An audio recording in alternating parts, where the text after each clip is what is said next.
Tonight, we journey into the story of the Ottoman Empire. You feel night gather over Anatolia, soft as a shawl. The Sakarya River glides through reeds, and beech forests breathe a cool, mossy scent along the slopes of Bithynia. On the ridges, old Byzantine walls hold their weathered vigil, stones pale beneath a silver moon. Low valleys keep the smoke of cook fires, the hiss of kettles, the clink of gear laid carefully for the next day. A flute rises from a dervish lodge, and the rhythm of hooves grows distant along the track. You breathe the patience of long roads and longer memories, and the land itself seems to speak for those who waited, worked, prayed, and pressed forward without hurry.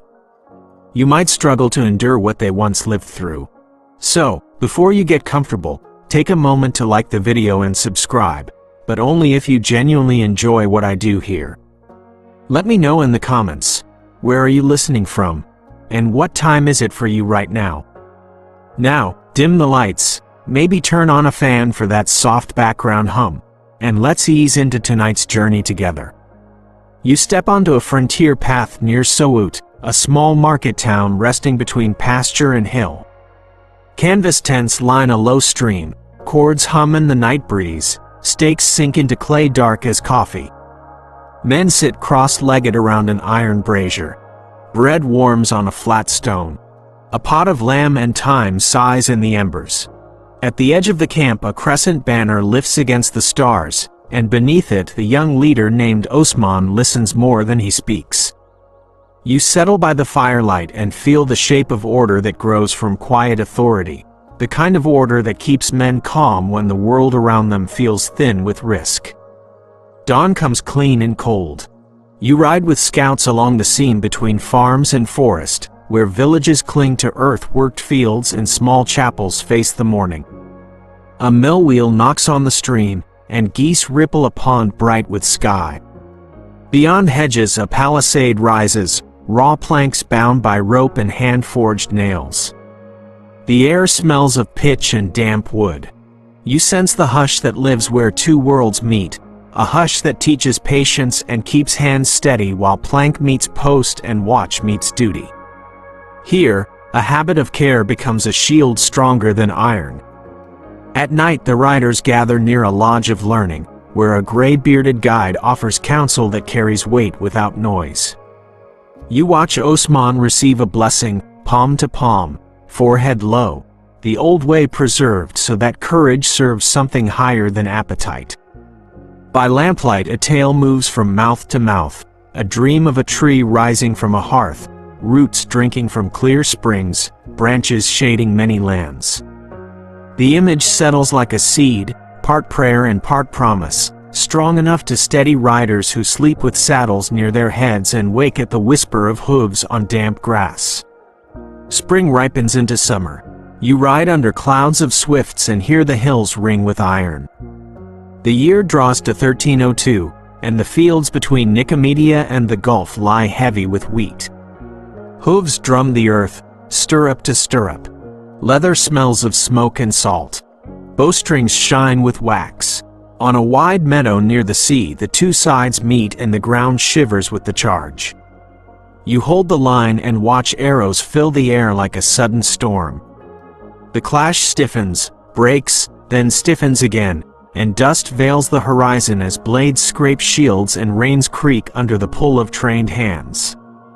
The victory near Baphius moves outward like ripples across a still basin. A clear truth rides with the messengers.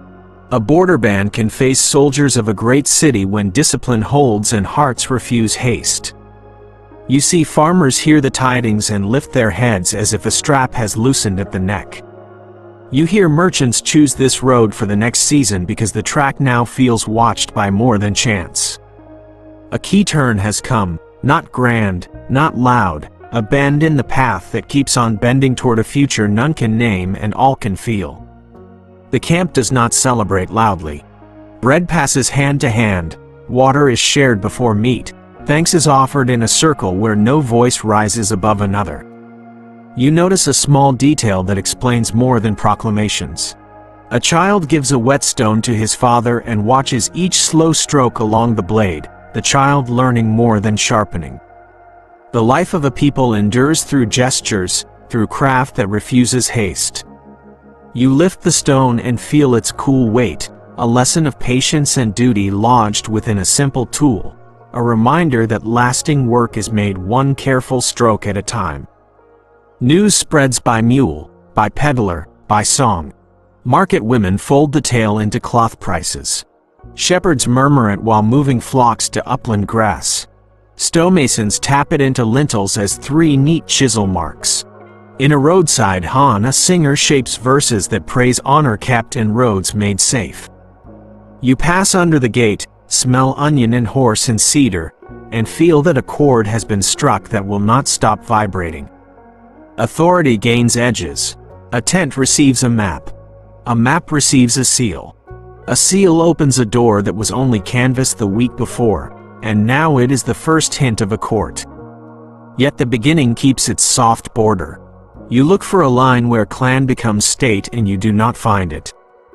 One day a raid secures fodder, the next a garrison greets a tax agent with inkhorn and ledger. A tent becomes a timber hall.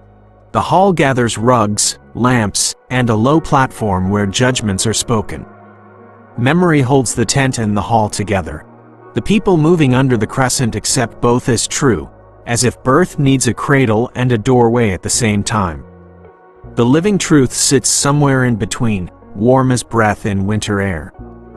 In the months that follow, ties deepen with craftsmen who make permanence from earth and tree. A mason runs a finger over limestone and chooses a chisel that will not bruise the grain.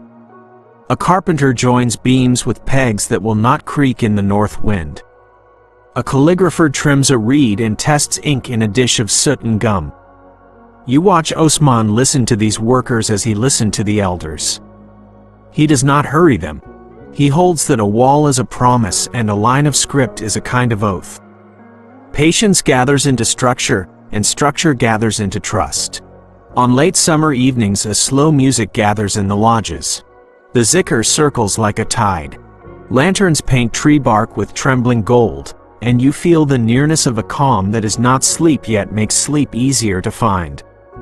Riders who return muddy and scarred fold their hands and let breath settle. A white felt cap rests on a stool near the doorway, its plain crown a reminder that pride bends and strength serves. You trace the felt with your thumb and feel the wool's mild drag, gentle as the voice that calls men to stillness after the work is done. The border yields small fortresses whose gates open to calm talk instead of flames. One keeps a chapel where fading eyes still look east.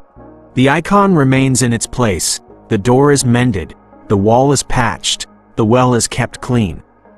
You stand in the courtyard at noon and hear both bell and call, a shared hour that lifts and settles without harshness. The future that will become an empire stands here in outline, a way of holding many rhythms under one roof. Fairness takes shape not in speeches but in kept wells and open gates. Through these days a gentle puzzle lingers at the edge of the firelight. Where did the first coin strike, and when did the first decree reach beyond one valley? No single answer satisfies the old men by the gate or the young riders who plan the next patrol. The people accept the haze. Their work goes on, their prayers go on, their watch at the palisade goes on. The cradle rocks. The doorway opens. The road bends toward another ridge, and useful hands choose labor over arguments about the first exact name for what is growing. Autumn lowers a cool hand on the hills. Walnut leaves fall and salt caravans move through rain. You ride with them for a day, bells chiming on the camels, hooves steady in the mud. The path narrows through poplar and then widens into a view that holds you still. Valleys roll toward the sea, and beyond the haze you imagine ships, markets, and domes that do not yet exist. The future waits without impatience. You tighten your cloak and guide your horse down the trail, a small figure moving across a wide design that is beginning to show its pattern. Morning carries you over the last ridge into a bowl of green hills where white walls glow in young light. Bursa waits below, quiet as a sleeping orchard, its gardens terraced along the slope and lanes folded around courtyards. The siege has lasted through seasons, and patience has done what fury could not. Gates that once stood iron stiff begin to open. You ride toward the lower market while Orhan moves with a stillness that steadies others. He touches a scarred gatepost, then the new hinges his men fitted in the night. The governor's household files passed with careful dignity, belongings stacked on mules, servants holding lamps even in daylight. The surrender is measured, not broken. No flame stains the walls. The old chapel keeps its icon, the bakery needs dough, the well stays clean. A city breathes again. On the hill a tent receives a table, the table receives a ledger, and the ledger receives a line that becomes a rhythm. Names of streets and workshops, numbers of looms and ovens, each enters the book in careful ink. A reed pen scratches and pauses. You watch a seal press into wax the color of pomegranate. The mark shines with a tura that will grow familiar, a knot of authority and grace in one stroke. Caravans feel the change first. Pack bells ring brighter under a mood that favors trust. Silk from across the sea arrives rolled in cylinders that smell of cedar. Dyers lift skeins from clay vats and squeeze them until a green-like river moss drips onto stone. In a square of smooth paving a coin flashes in the sun, a silver aksha with Orhan's name, a quiet bell that tells strangers where law now stands. Around the corner a bathhouse breathes a slow cloud into the morning. Marble is wet, copper basins shine, and steam wraps voices that grow softer by the minute. An attendant folds a towel that smells faintly of rosé. You sit on warm stone and listen to the city exhale. Water patters in a thin chain that falls from a pierced cup. Victory changes into care. Toward noon a courtyard fills with scholars and copyists. A teacher settles by a low shelf of books, sunlight sliding across leather spines, the air sweet with walnut oil and ink. A student recites a verse, another shapes letters on a tablet. The first madrasas under Orhan's protection open within a day's ride, and their spirit walks these streets as surely as a patrol. Learning takes up space beside trade and prayer. At the stone bridge you watch tax and mercy keep company. A scribe records the length of a bolt of cloth, then nods when a widow brings bread instead of coins, the slip of paper in her hand marked with a narrow blue line that spares her for this month. Fairness appears in small places, in the calm eyes of a clerk who listens before he writes, in the way the garrison shares stew with children who hover at the gate. A mosque rises where a vacant court once held weeds. The builders set foundation stones as if laying a poem. Cedar beams meet mortise and tenon without complaint. A minbar takes form under the hands of a carver who has carried the pattern in his mind for years. When the first call floats above the roofs it threads the same air as the bell that still marks midday for the small church nearby. Evening brings the guilds to a long room lit by oil lamps. Tanner, potter, weaver, smith, each sets a tool on the table in quiet pride. A steward pours tea, and an elder speaks of prices that do not choke the poor and of apprentices who must be taught more than tricks of the hand. You watch a custom take shape in the way men greet and then touch the tool they love. Ritual grows from work. You walk the wall at moonrise. Wind moves in the plane trees, and a fox slips along the ditch with silent steps. The city looks complete in the soft light, and yet you know it is only beginning. The honor of first true capital drifts between names on old maps. Yenishehir wears it on one day. Bursa wears it on another. The people below are not troubled by such titles. They fill lamps and thank the evening for its peace. Days fall into a new rhythm. Messengers leave for the coastal road. A judge hears a case at dawn and rises before the sun warms the tiles. A caravan arrives from the plateau with wool that smells of time. Letters sealed with the royal monogram move between lodges and barracks, between workshops and gardens. You sense a pattern spreading outward, measured by law, weighted by habit, quickened by trust. At the market gate, you notice a detail that explains more than grand proclamations. A porter has wrapped his rope in felt so it does not cut his shoulder. He learned this from his father, who learned it from his own. Craft turns pain into skill, and skill into patience. This is how a town grows safe for strangers and kind to its own. This is how a camp becomes a seat. Rain returns and falls straight and clean. Gutters answer with a soft talk. Children float walnut shells along the current beside the paving stones. Women set copper trays under eaves to catch clear water for tea. The year turns, and the city keeps its work steady. You climb to a lookout at evening. Shadows lengthen across canals that feed gardens, and the city seems to float on a green sea. Beyond the ridge you imagine towns that will learn this rhythm and valleys that will welcome it. Roads will press it forward on the hooves of patient horses. Your breath slows with the sight. The conquest of 1326 settles into the bones of a place. The exact moment when the tent becomes a court refuses a date. The first coin bears a year, the first decree bears a place, yet the birth of a state hides inside the hands that pass bread before meat, inside the habit of keeping wells sweet and gates honest. You leave the wall and walk down into the lanes, lantern light touching your sleeves, and you feel that something lasting has drawn its first steady breath, quiet and ready to endure. Night hangs low over the strait. You stand on a shingle beach where tarred ropes smell sharp and the water folds over itself with a patient hiss. The moon lays a pale road across the Dardanelles.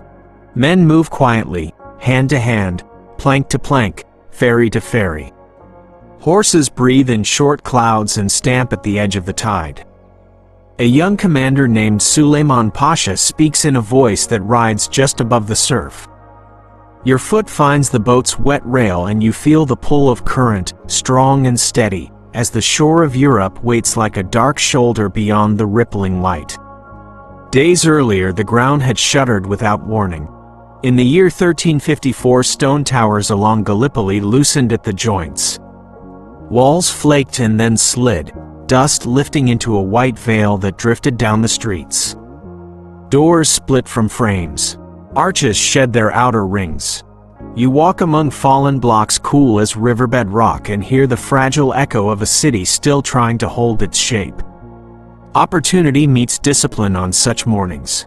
What breaks in an hour demands a century to mend, and those who arrive with order in their packs become keepers of new keys. The landing begins with oars biting water in long, even strokes. The first boat noses between ruined piers. A few dogs bark and are hushed by their owners. Steps quicken on shattered stairs. A banner rises, silk catching sea wind, its crescent clean against the sky. Men take corners without noise. A carpenter's awl marks a door. A scribe ties a cord around his reed pen. Within hours, a foothold becomes a doorframe and the doorframe becomes a room where guards warm their hands around a brazier. You watch order pull itself together from rubble, quiet as a mason setting a stone by feel. Morning shows the harbor like a cracked cup that still holds water. Rope is coiled. Horses are bridled and led onto shore. Casks of grain lift from boat to shoulder to courtyard. A shallow draft vessel glides past with a stack of shields like stacked woven trays. You taste salt on your lips and the faint iron of fresh air after dust. From a small church with a broken apse a bell still swings.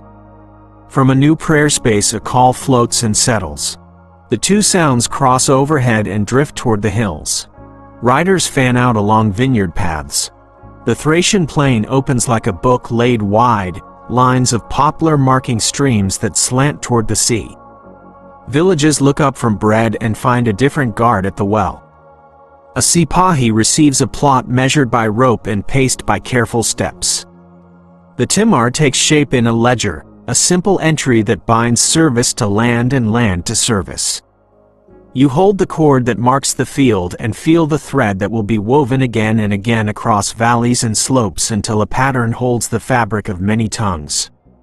At the waterline, shipwrights set up a low bench and lay out adzes that gleam like fish. Planks are sorted by grain. Oak keeps the ribs. Pine becomes skin. Tar warms in a shallow pot that smells like forest after summer heat. Gallipoli hums again, not with the old clatter, but with the steadier music of repair and provision. The strait begins to feel like a bridge that breathes. Along the road inland you pass a wayside lodge where travelers rinse dust from their hands and share stew that tastes of mint and lentil. A dervish lights an oil lamp and a merchant leaves a copper coin at the threshold. In the corner, a sailor patches a sail with thread black from pitch. Peace grows in such rooms, a peace made of kettle steam and the soft scrape of a wooden spoon. You sit in the doorway and watch the light fade toward the west where the sea receives the sun with a wide patience. The crossing feels guided by plan and guided by luck, and the weight of each seems to change with every retelling. Some point to night drills along the Asian shore that began long before the tremor. Others remember the sound of falling stone and the quick decision that followed.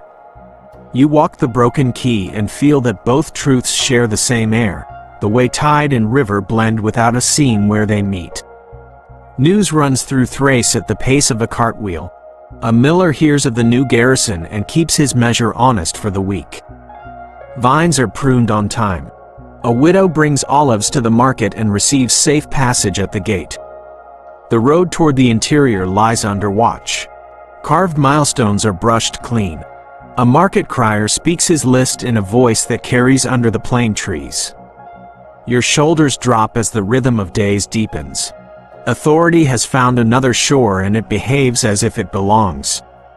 On a ridge above the town you stand where a fortress will find its final contour. Chalk marks the ground in straight lines. Surveyors stretch twine and whisper numbers that match their steps. A stonemason lifts a laurel leaf from a carved block fallen from an older wall and sets the stone into a new course, leaf inward, pattern hidden, strength unbroken. A swallow lands on the chalk line and then lifts away. The work continues with the same quiet balance of respect and need. Toward evening, a boat of monks glides along the inlet. They carry a chest of books saved from a cracked cloister. The chest is set near a hearth where the wood smells of cypress. A soldier places bread beside it as if feeding a guest. Across the lane, a baker kneads dough with salt air at his window. His son turns the millstone slowly and falls asleep with flour on his hands. You feel how a place learns to hold many devotions without losing its own breath. Beyond Gallipoli, the road bends toward fields of barley and the low roofs of Thrace. You ride past orchards and small bridges where water runs clear over pebbles bright as stars. A register opens on a low table. A clerk writes the names of villages and the measure of their flocks. A boy watches and learns the way ink holds memory better than speech. The old empire to the west feels near and far at once, a set of deep echoes carried on wind. Your horse steps over a root and the saddle creaks in a slow rhythm like a lullaby. With each week the crossing widens. Ferry wakes stripe the water like rungs on a ladder. The harbor stirs with languages that lean toward one another and find a way to trade. Bread arrives from the interior. Fish arrive from the strait. Wool arrives in bales wrapped in rush mats. A seamstress buys blue thread and carries it home in a twist of paper. The city breathes through these small exchanges and begins to sleep more easily at night. In a courtyard above the quay, elders sit on low stools and speak of anchors and weather and the timing of tides. A young officer listens with the patience of someone who knows that sea knowledge is older than any law. A cup of tea passes from hand to hand. The steam carries the scent of clove. A cat curls on a coil of rope and opens one eye as gulls cry along the seawall. The evening grows gentle and you feel the day loosen around your ribs. Far inland, the land rises toward Adrian's old city. The exact hour when its gates will change hands refuses to sit still inside calendars. Your path does not press that question. Your path keeps to this shore where a broken wall met discipline and where a narrow strait turned into a lived bridge. You look back across to Asia and then forward into valleys that will soon answer to the same seal. The oars of a late boat lift and fall. The wake spreads in rings that reach every stone of the harbor before fading into a level calm that seems to promise rest for those who keep their watch. You wake before dawn and a cold star hangs above the plain. Campfires show low orange bowls of coal and a drum speaks in an even pulse that settles the breath. In the half-light rows of boys stand with shaved heads and new wool tunics, their eyes steady, their hands open to receive the morning. A steward touches each shoulder with a reed staff as if counting heartbeat and height. The line moves toward a courtyard where a cauldron waits, and the smell of barley and fat rises like a promise of strength. The pot murmurs, a ladle turns, and the first bowls lift in a hush that feels like a vow. The levy takes shape in quiet villages on slopes and in valleys. Riders arrive with writs held flat on boards, names are gathered from mouths that do not hurry, strong sons are measured and chosen, and coins lie cool in the hands that fold around them. The path from door to courtyard will lead to training yards and long corridors, to books and bows, to songs that teach step and breath. Some see a ladder set for talent. Others feel a cut through families that heals slowly. You stand at the gate and watch both truths share the same morning air. Your horse carries you to the city on the Maritsa where the river slows into wide curves that shine like silk. Edirne spreads across low rises with bridges that walk on stone arches and gardens that shelter peacocks at noon. Within its walls a court breathes with new depth. Pages sweep tiles with feather brooms. A master of robes folds winter cloths scented with clove. The treasury weighs coins on brass scales while a clerk reads numbers under his breath until they match the column in the ledger. A seal keeper warms wax between finger and thumb, then presses a tura so fluid it looks alive. The new infantry receive white felt caps, tall and plain, with a long fold that rests down the back like a sleeve. The cloth smells of soap and sun. Belt clasps shine where brass has been rubbed with ash.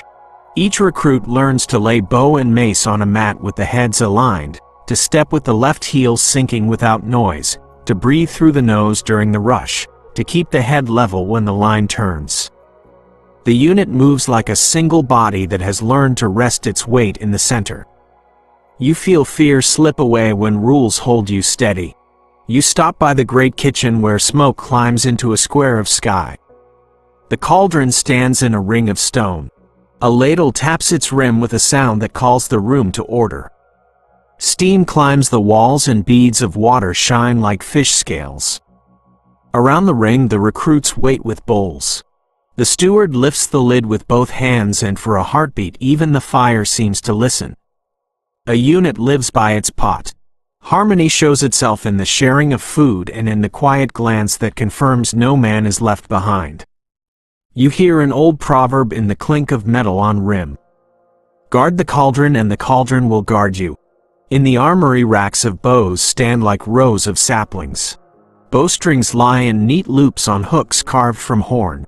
A Fletcher holds a white feather against an arrow shaft and feels the clean rasp of quill on wood. Glue thick as honey warms in a copper cup. The smell of hide and cedar lies on the air. A captain moves through the aisles and touches each bundle as if greeting friends by name. Craft wraps itself around discipline and makes it durable. Tools are kept as gardeners keep blades that touch living roots, with respect and without hurry. Your path turns into the palace heart where gardens hold shade and walls keep whispers. Cypress trees stitch the sky with dark needles. Water walks down a marble lip into a pool where red carp open and close their mouths in slow circles. Pages carry trays with sherbet and folded cloths. In an inner school a tutor reads a line from a book, then points through a lattice window to the yard where the recruits cut the air with the same rhythm as the words. The household grows like a loom that draws many threads into one cloth, thought and movement passing through the same steady shuttle. In a long room of polished wood you watch the chancery at work. The chief scribe raises his reed pen and writes with a hand that makes letters flow like water. Ink smells faintly of gum and smoke. Names of villages and fields travel into form.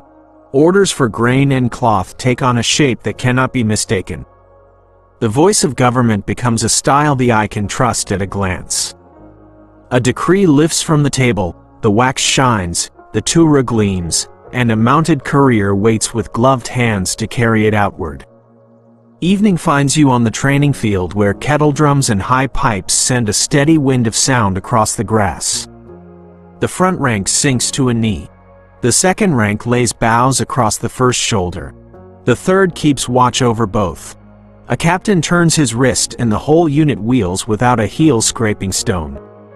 You sense a craft that turns courage into habit and fear into a rule broken into small pieces that can be carried. The music presses at your ribs until breath and step find one calm rhythm. Around the fire, men speak of beginnings. Some elders remember a first corps formed from captives taken in war, raised within the household until a new loyalty grew like a second birth. Others say the levies arrived by formal count from villages under peace, names chosen with care and sent onward with blessings. You hold both stories and feel how each may be true in its own season. Early schools for boys of the household may have gathered in borrowed halls near the old palace, or in orchards along the river where rooms were walled with planks for a year and then rebuilt in stone. The source remains clouded at the edges, like a spring that shows water before it shows the path of its flow. You walk through quarters where rules shape daily life. Shoes sit square at the threshold. Mats lie straight. A shelf holds books that smell of glue and ink. A wooden comb rests on a folded cloth. The order feels careful rather than cruel. A boy writes a letter in a new hand and seals it with a small mark that will tell his kin he still belongs to them. Another boy sharpens a pick for the garden and hums a song that sounds older than the city. The simple things carry him through hours when the body aches and the heart would rather sleep. By moonrise, you step onto a terrace above the river. Below, the kitchen's polished copper, the armory puts away wooden molds, the pages whisper along the walls. A night watch moves with spears lifted. The palace sleeps with one eye open. You breathe the scent of damp stone and the sweet trace of crushed mint from the herb beds. A white heron crosses the water and disappears into the dark. In the distance, a bell marks the hour and a call answers from a high balcony. Two worlds share the same sky and the same patience. The change that begins here touches farms and ports far away. A sipahi checks his field lines more carefully because he knows the center now stands on straighter feet. A merchant trusts the road to the capital because he has seen the new discipline pass through a mountain gate without touching a single bundle on a mule. A clerk in a town by the sea copies the royal monogram with a cleaner curve because his hand has learned the shape from sheets sent from the court. Authority becomes a style that can be recognized by ear and by eye. Before you leave the yard, you visit a small room where a chest holds the payrolls. The clerk opens the lid and you smell wax and leather. He lifts a list tied with blue string. Names are checked, coins counted, remarks entered for service or absence. The machine of the household runs on more than courage. It runs on timetables and ink that dries without smearing, on ovens that light each morning, on shoes that are mended before they fail. The palace learns to feed itself the way a good farm feeds both house and field. You return to the ground where the day began. Bows settle into racks. Hands rinse at a copper basin. Each man touches the door frame on his way out as if greeting an elder. The drum gives a last low call. Night air cools the stones. You feel how the palace and the field breathe together, how the household turns strength into patience, and how patience turns into a quiet reach that will cross mountains and sea. The name Janissary settles inside you like a stone dropped into clear water, the ring spreading until it touches every bank of the empire that waits to be drawn. You ride east across dry hills where thistle heads shine in the morning and the air tastes of iron and dust. The road slips into the plain near Ankara, a wide bowl of brittle grass and low trees, the sky a hard blue that keeps its counsel. Two camps face each other in crescents that never sleep. Cook fires breathe through the night. Leather creaks as men shift under cloaks. When the sun lifts, the ground glitters with dew and with points of metal. You feel the weight of a day that will test not only strength but spirit.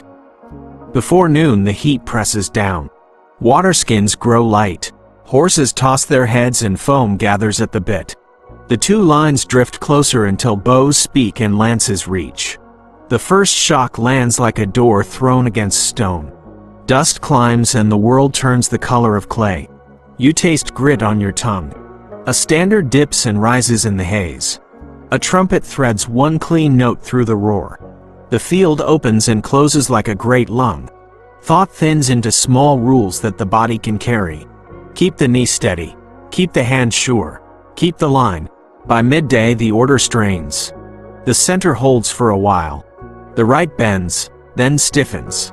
A wing of riders from the steppe wheels away and does not return. The gap they leave draws the line inward like water pulled by a drain. You hear the sudden quiet that falls when a unit breaks, that small pocket of silence that always sits inside the loudest hours. You press your knees to your horse and feel the body under you tremble with effort. The sun stands high and refuses mercy. Evening brings a truth that no one can halt. The Sultan's circle grows narrow. The last guards plant their spears and breathe in short bursts. Arrows rattle on shields like rain on tile. When the line gives, night falls inside hearts before it falls on the field. Captains count who is left. Messengers ride blind along dry streambeds. The moon rises over a plain that smells of trampled sage and singed hair. The name of this place enters the bones with a sting that does not fade. The year is 1402, and the plain of Ankara keeps its witness. You move with survivors toward the older roads. Every ford is a test. Each small bridge is a blessing. Villages shut their doors and then open them again when familiar signals touch the gate. The long contest between brothers begins like a bruise hidden under cloth. It spreads slowly and hurts when pressed. Across Anatolia, the beyliks lift their heads and stretch like sleepers. Towns that once answered to Bursa hear new names called in their squares. A seal cracks. A new one shines.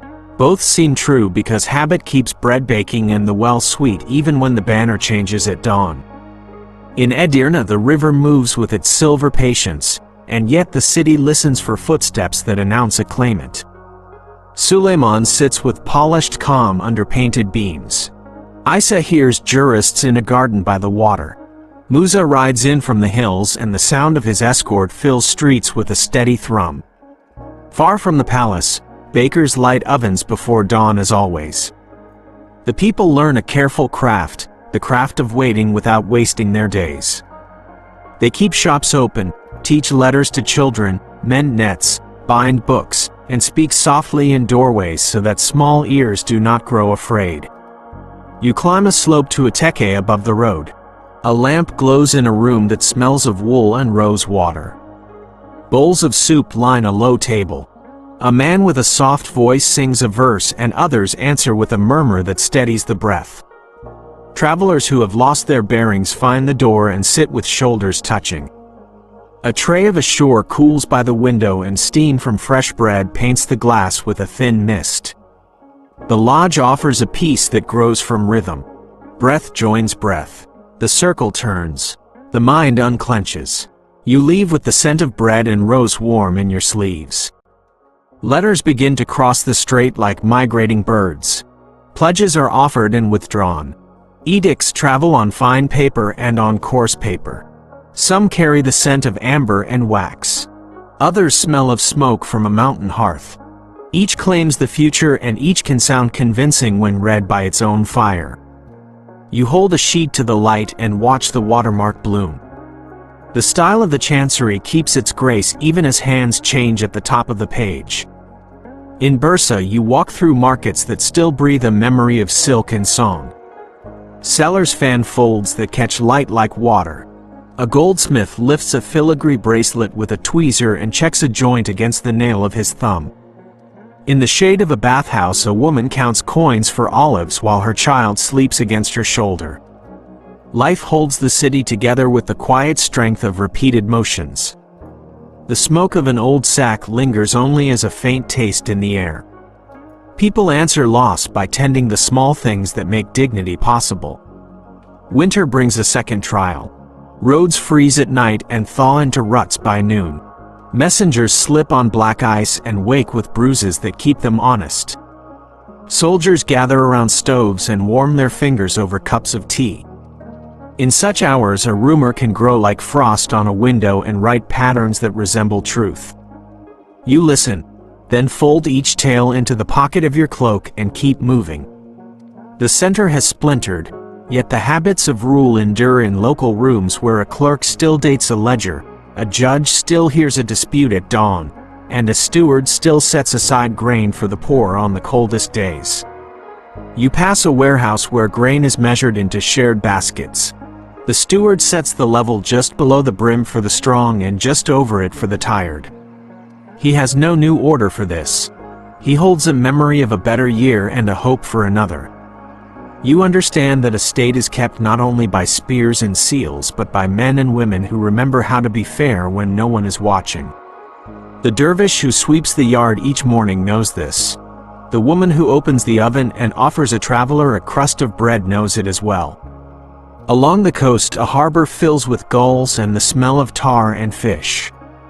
Ships take on wool and salt, and the papers for their voyage bear a monogram that may change by the time they return. The captain blesses the wind. Merchants on the quay finish their sums with chalk on slate. Trade does not wait for perfect clarity. It moves where the water moves and trusts old channels cut by years of honest dealing. You watch a barge slide between stone piers and feel the pulse of continuity that outlives the latest shout from a court. Years turn, alliances tighten and break. Small forts lift new flags and then lower them at dusk. The map looks restless, and yet a slower design pushes through the noise, a design shaped by roads that converge on Edirne and by bridges that lean toward the same markets. A prince rises from the middle of the tangle. He is patient. He is firm. He trusts old tools and old prayers. His name is Mehmed, and his hand gathers threads without tearing them.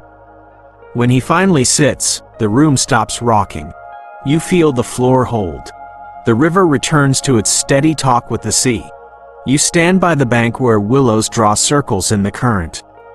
The meter band rehearses before the sun sets and its drums speak of a state waking from a hard dream. Children race under plane trees and call names that will be law again.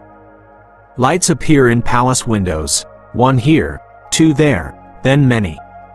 The interregnum closes like a book that has been read too often and now returns to a shelf with its cover rubbed smooth. One puzzle lingers after the calm. Elders recall years when roads were kept and fields were plowed as if the center never faltered. Others speak of valleys where shutters stayed closed at noon and harvests went thin for lack of protection. The truth seems to live in the middle ground where habit and luck and faith meet. The wound from the plain near Ankara may run deep, yet the body kept working while the heart healed. You cross a bridge at dusk and hear water talk under the arch. You think of all the hands that held a line when titles drifted like smoke. Night draws in around the lamps. You lie down in a guest room of the lodge and hear the last footsteps fade along the corridor. Bread waits for the morning under a cloth with a blue edge. A brazier keeps a small coal alive under ash. Someone has placed a jug of water within reach. Through a high window you see a slow wheel of stars. You match your breathing to that patient turning and you feel the state knit itself together in the same quiet way, stitch by stitch, through sleep and through waking. You follow the Bosphorus at first light and the water carries a chill that smells of salt and charcoal. On the European bank a new fortress stands with fresh lime showing pale along its joints, high towers of Rumeli Hasari climbing from rock that still remembers the mason's hammer. In low yards beside the strait, bronze glows in pits of charcoal, bellows sigh, molds drink molten metal that moves like the sun poured into a narrow river. A great barrel cools under wet cloths that steam and hiss, and you touch a crust of slag that crumbles like black bread in the hand. The guns sleep for now, their mouths dark, their rims flecked with sand, and the air hums with the patience of a storm that has not yet broken. The city ahead is old stone and stubborn light. Along the Golden Horn a chain floats on timber buoys, each link thick as a man's wrist, tar catching the morning. On the far bank, Galata's hill keeps its towers and merchants count the wind with clear eyes. You feel the hush that settles before a long effort, the kind of hush that steadies hands at the start of a difficult craft. Behind you, carts creak with powder kegs wrapped in felt and sealed against damp, oxen lean into their traces, and engineers mark the slope with cords that show range and arc. The earth smells of clay torn from a new embrasure. When the first battery speaks, the ground presses upward through your boots. The sound travels along the walls and comes back as a low animal growl. Stones leap, dust climbs, and birds fly from fig trees that cling to the mortar. The day stretches inside that rhythm that belongs to siege work, the draw of the ram, the heave of the capstan, the soft clatter of wheelbarrows, the water ladle passed from hand to hand. At night candles thin the darkness across both camps. Psalms rise from a chapel near a broken tower. A whispered recitation answers from a prayer tent whose ropes hum in the wind. You measure courage by the quiet that holds between the blasts. The sea refuses one path and is given another. You walk a plankway greased with tallow and feel a line of small ships slide uphill on wooden rollers through the grove behind Galata, hulls scraping softly, ropes creaking, men breathing as one creature with many ribs. The chain on the horn keeps its iron secret on the water, yet oars dip on the sheltered side and lanterns wink like patient eyes along the quay where new hulls settle back to their element. In the morning the city listens to a river of oars where there was none the day before, and gulls wheel in a startled maze of white. The long month wears a groove in time. A tower slumps and is mended. A breach opens and is filled. On a quiet noon a fig leaf drifts down through sunlight that smells of dust and warm stone. You hold the leaf and feel the soft oil on its skin, and you understand that endurance lives in both camps, that the city keeps its watch with the same slow breath as the men who build new platforms in the orchards. Each evening the tents are counted, the guns cooled, the fuses dried and coiled, the lists read in a voice that carries along a line of faces upturned to the last light. The hour comes when patience ends and motion begins. Drums speak a low thunder that steadies knees. The guns cough in quick succession, mouths belching smoke that tastes of bitter grape and soot. You move with the front where shields overlap like river stones. Ladders bite at the wall and tremble. Arrows fly in a dry rain.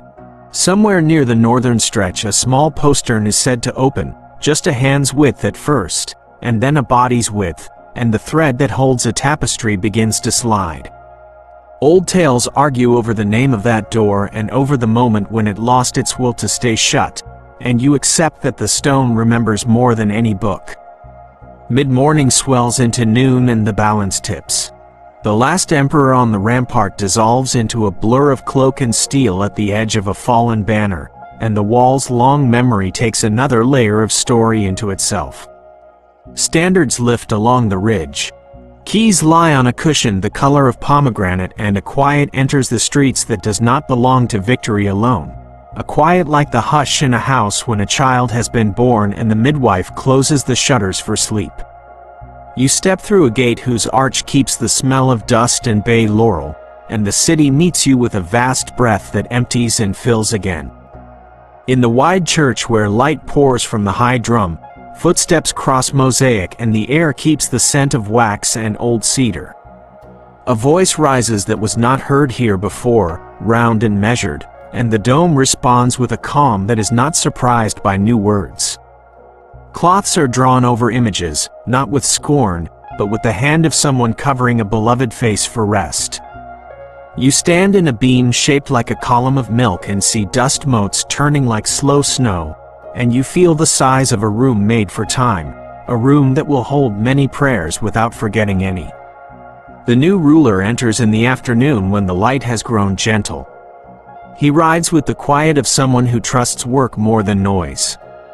The city finds a name that fits in many mouths, some old, some new, and he speaks another name that will stand in the royal chancery with clear edges and neat lines.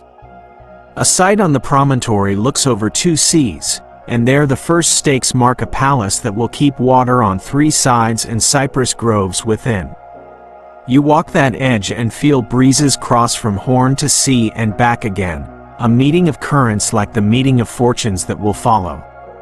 Edicts leave the tent with ink that shines like a dark lake. Tura curls bloom at the top of each page, strength woven with grace, and couriers ride with gloves pulled tight to keep the pages from sweat. Criers move through markets with news that rents are eased if a family will come and plant itself in a street that needs laughter and a fire at dawn. The city begins to gather voices again. Armenians return with keys tied into sashes. Greeks lift shutters and sweep stoops. Jews bring books wrapped in cloth that smells of clove and wool, and the quarter around the old dock fills with talk that slides from tongue to tongue without losing its courtesy.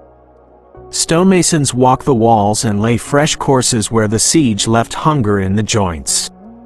Waterworks breathe again, cisterns brushed and sluiced until the smell of damp goes from sour to sweet.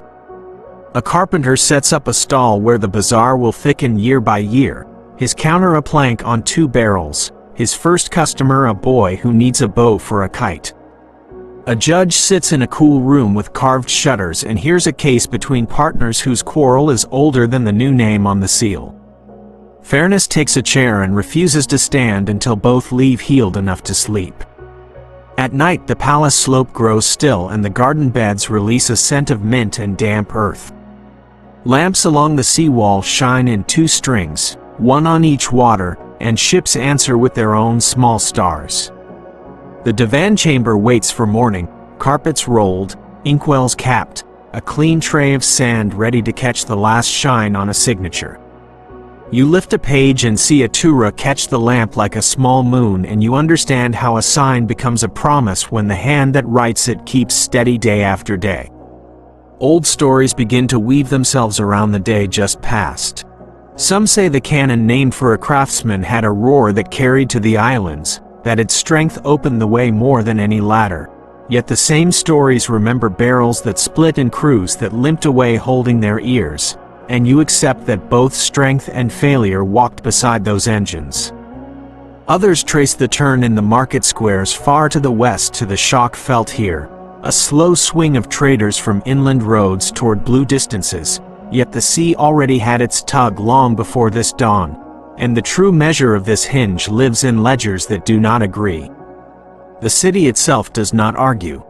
It sleeps, then wakes and feeds its people, and the sound of bakers striking dough with the heel of the hand tells you how the future will proceed. The day closes on the hill where cypresses lean a little toward the water. You hear children counting the strokes of a distant bell and then the soft ladder of a call that rises and falls like breathing. A cat passes behind a screen and its tail draws a small question mark that needs no answer. The domes darken from gold to ink. Markets cool and hold the day's last warmth in stone. You walk along a narrow path where pomegranate petals lie like small embers, and you feel the city shift from conquest into care, from storm into stewardship, from the shock of entry into the craft of dwelling, which is the slow labor that makes any capital worthy of its sleep. Morning light moves across the palace courts like silk being drawn over a table. You follow the line of shade toward the council chamber where carpets soften footsteps and the air smells of ink and polished wood. The bronze doors open with a slow breath. Inside, the vizier sits with a stillness that makes others measure their words. Scribes lay fresh sheets on low stands. The tura at the top of each page gleams like a small crescent caught in daylight. A steward pours water over a copper basin so that hands begin clean. The divan begins. You listen as petitions are read in a voice that carries without strain. One comes from a port where customs men argue with shipmasters about the proper measure for salt. Another rises from a hill town where a tax collector pressed too hard in a thin year. The vizier signals and a clerk opens a leather folder that smells of smoke and gum. He reads a line from the Sultanic code that was set down after the new capital found its calm. The words fit like stones in a true course, clear about measures and penalties, careful about the poor, firm about the crown. The clerk lifts his pen and adds an order that rests on those lines the way a bridge rests on piers. By midday, a jurist in white steps through a side door. The court rises as the chief scholar of the realm lowers himself to a cushion and sets a slim book at his knee. The room shifts from policy to conscience. A case touches land held by a charitable endowment. The deed bears a seal older than the young men now at the low desks. A voice that has weighed hard pages for a lifetime offers a ruling that draws from scripture, from practice, and from the living needs of a city that must eat every day. You sense two streams flowing in the same bed, one from revelation and one from the hand of the ruler, both clear, both necessary, each cooling the heat of the other. You walk out into the second court where the Tower of Justice lifts into the sky. Its windows look like calm eyes. Somewhere above a lattice waits behind which a sovereign may listen to the hum of the state without breaking the quiet of the room below. The thought keeps all voices honest. It is enough to know that hearing can come from any shadow. Duty grows straighter when it imagines a presence that asks nothing but fairness. In a cool quarter near the bazaar, a judge sits in a room that smells of wax and wool. A boy fans flies from an ink bowl. A woman from the leather street seeks relief from a landlord who tightened terms after a fire.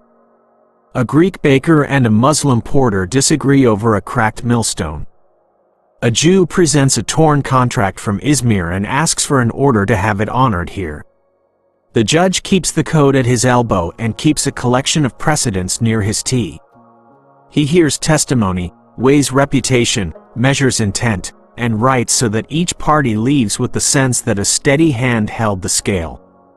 At the edge of the quarter, a patriarch's house stands behind a gate wreathed with vine. Within, candles nod over an icon that has watched many seasons. A marriage is registered according to the old rite, promises spoken in words that were carried across the sea and up the strait generations ago. The city holds space for such rites. The baker will knead before dawn tomorrow, the cantor will sing at first light, the imam will call from a high balcony, and the same wind will carry all three sounds through a lane where pomegranates dry on strings above a shop door.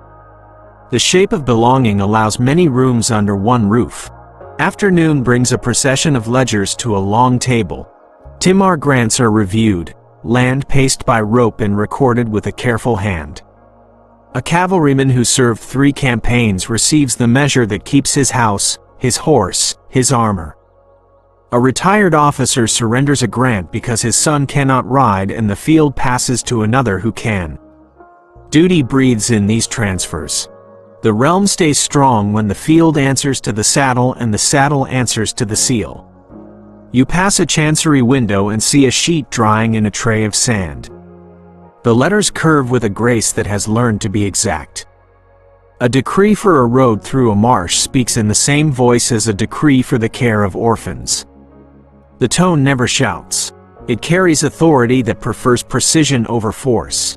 A clerk warms wax with a coal and presses the seal until a moon rises on the page. By evening, a rider will carry that moon across a ridge where wolves travel.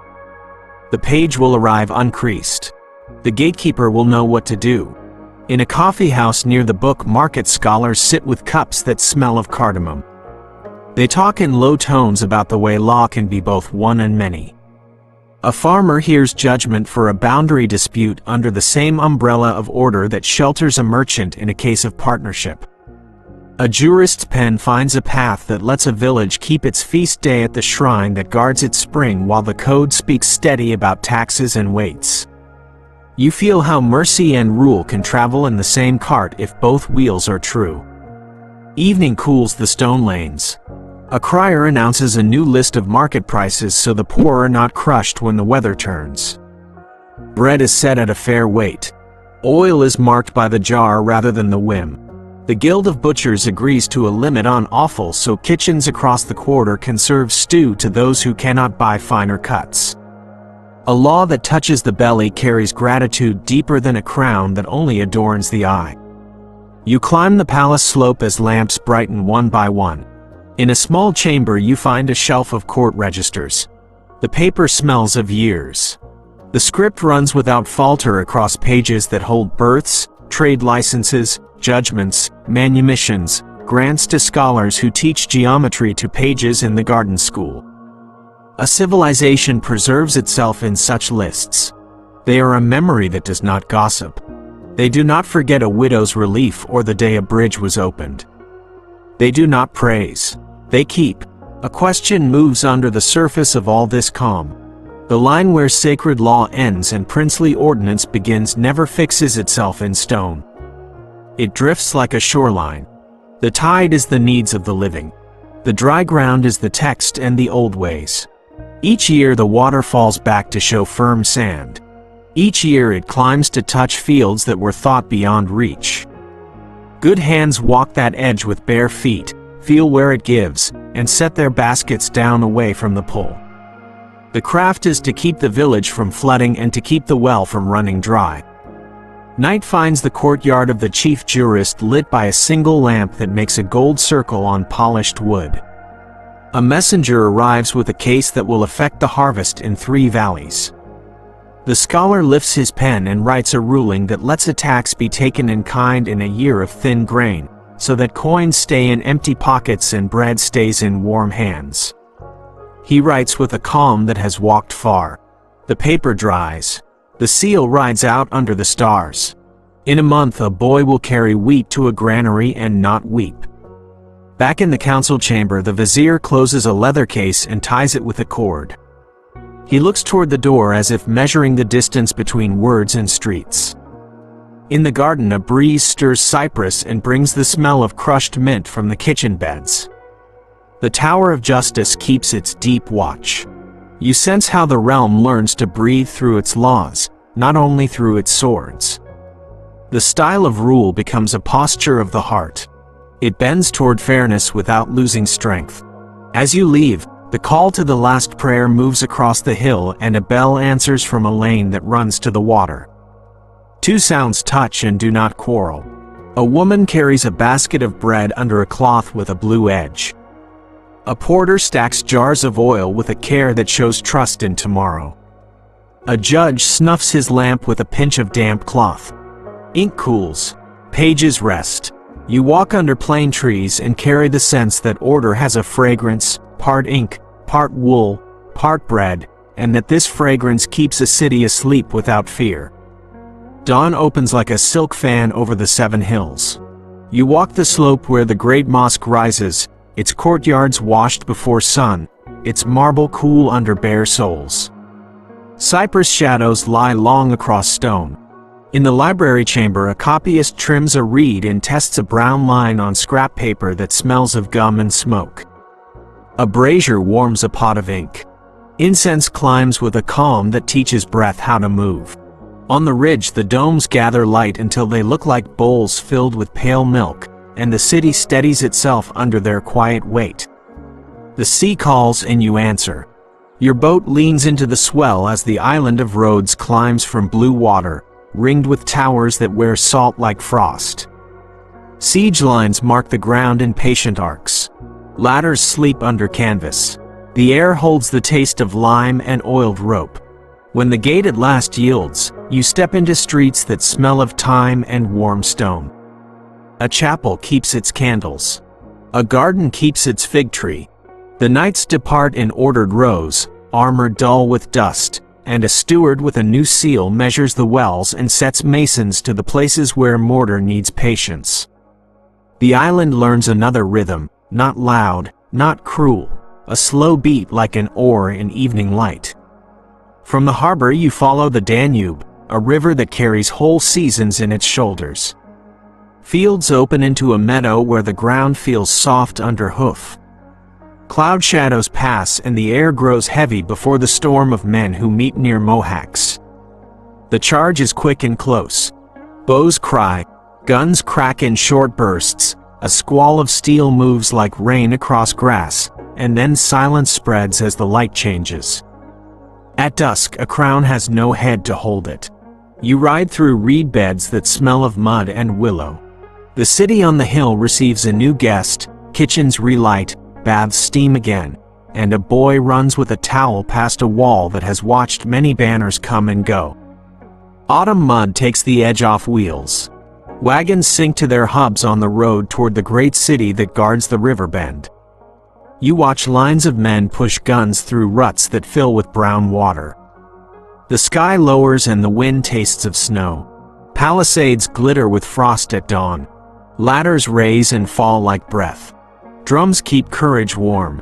When the days grow short and the air bites hands through gloves, orders move through the camp with the same clarity as on dry mornings. The army turns for home with drums at a walking pace. Pride does not splinter. It moves aside for winter and waits for spring's longer path. At court, the pen does work that armies cannot do. An envoy kneels upon a carpet that smells of wool and rose. The treaty he brings carries lilies stamped in gold. It speaks of open harbors and safe waits for silk and glass. In the arsenal along the Horn, shipwrights lay ribs against molds with a care that sounds like prayer. In the markets of the old quarter, a Venetian buys pepper by the bale and writes a receipt with a flourish that matches the curve of the royal monogram he has learned to respect. The city listens to many tongues and teaches them to share a price. Law keeps its own drumbeat. You stand in a room of ledgers where the pages lie smooth as pressed linen. The code is read aloud in a voice that has learned how to be both firm and kind. Fines balance with mercy. Boundaries come clear without cutting through the life of a village. When the chief scribe lays his pen down, the word that the city whispers for the sovereign is a word that praises law more than conquest. The name sits clean in the mouth and tastes of order. Stone becomes a sermon. In the afternoon you climb steps that narrow the mind to a single line of thought. The mosque that carries the ruler's name glows as the sun moves west. Light rests on calligraphy that flows like water fallen from a height. In the courtyard, a fountain gives a sound that washes the heart and leaves it quiet. Books line a room in the outer complex, their spines dark with oil rubbed by careful hands. A student repeats a line of poetry and the cadence fits the fall of the water perfectly. The architect walks the edge of the terrace and looks toward the strait. He nods once and says nothing. The stones answer for him. Evening lays gold on kitchens funded by a woman's hand. Cauldrons simmer with wheat and lamb. The ladle moves with the same measured mercy each day. A matron signs her name on a slate and the steward bows, then ticks a mark beside a line that promises bread to those who arrive before the lamp burns low. Elsewhere, a new bathhouse brightens a quarter whose lanes used to sleep cold. Letters travel from a high room in the palace, their script fine, their scent faintly floral, and you feel how counsel can move quietly through halls and end up as soup in a bowl and warmth in a tiled chamber far from the throne. On the road to Mesopotamia, the air dries to a pale taste and the land opens into horizons that do not hurry. Caravans carry indigo and dates. A city by a great river opens its gates after a long dust. In a courtyard shaded by palms, a scholar kisses a book and places it on a shelf that has waited for his hand.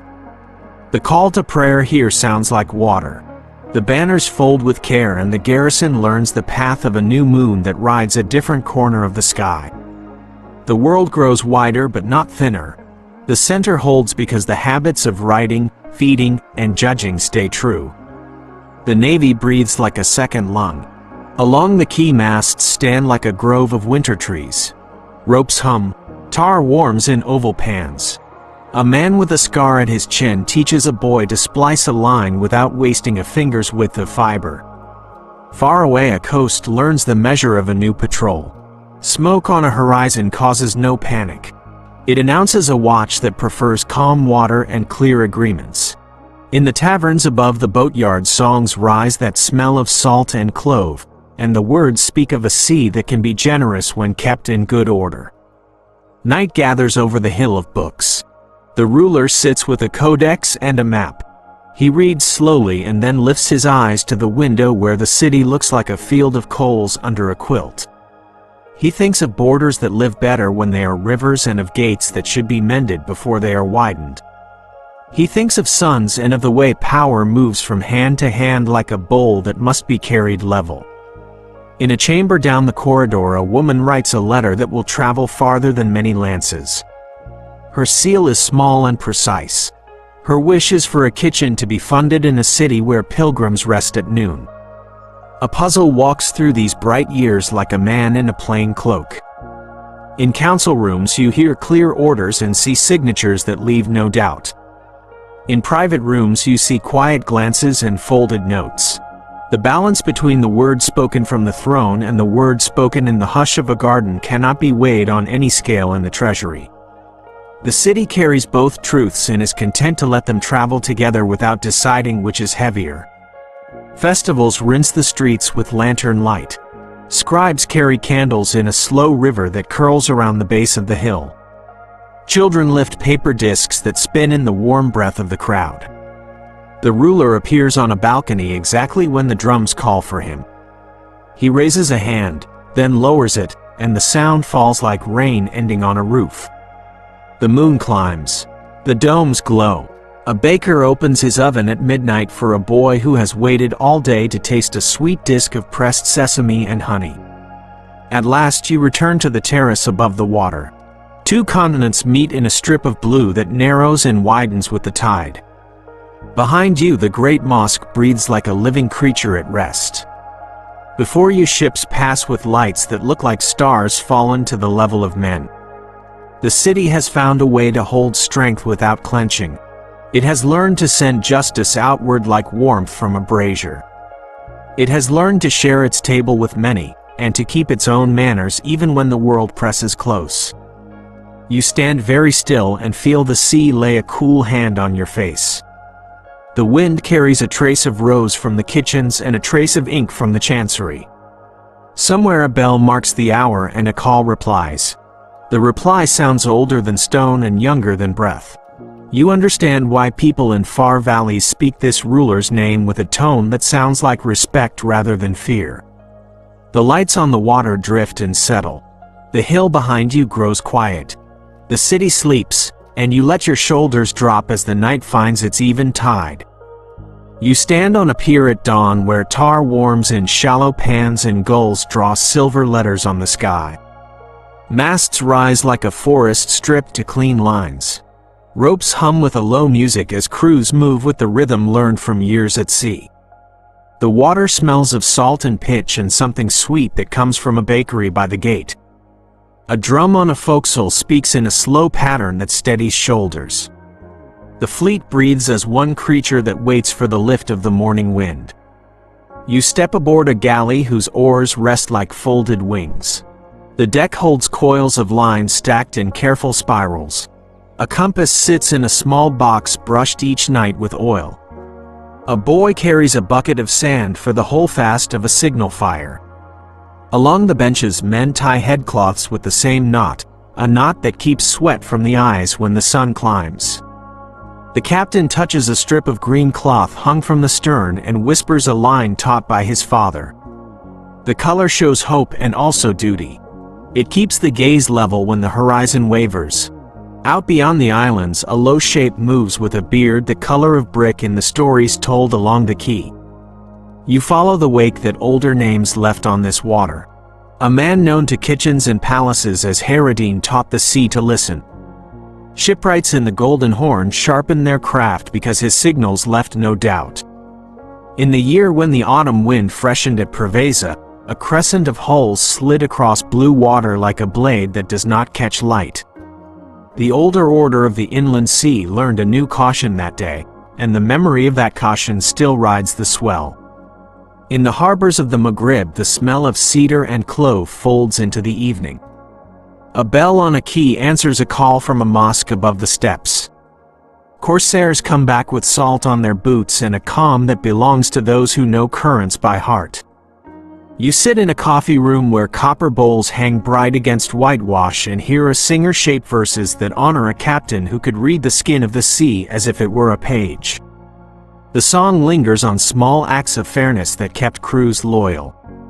A share measured clean, a warning given at the right hour, a prayer whispered for men lost far from home. Your hands brush an oar and feel the grain that keeps grip in sweat.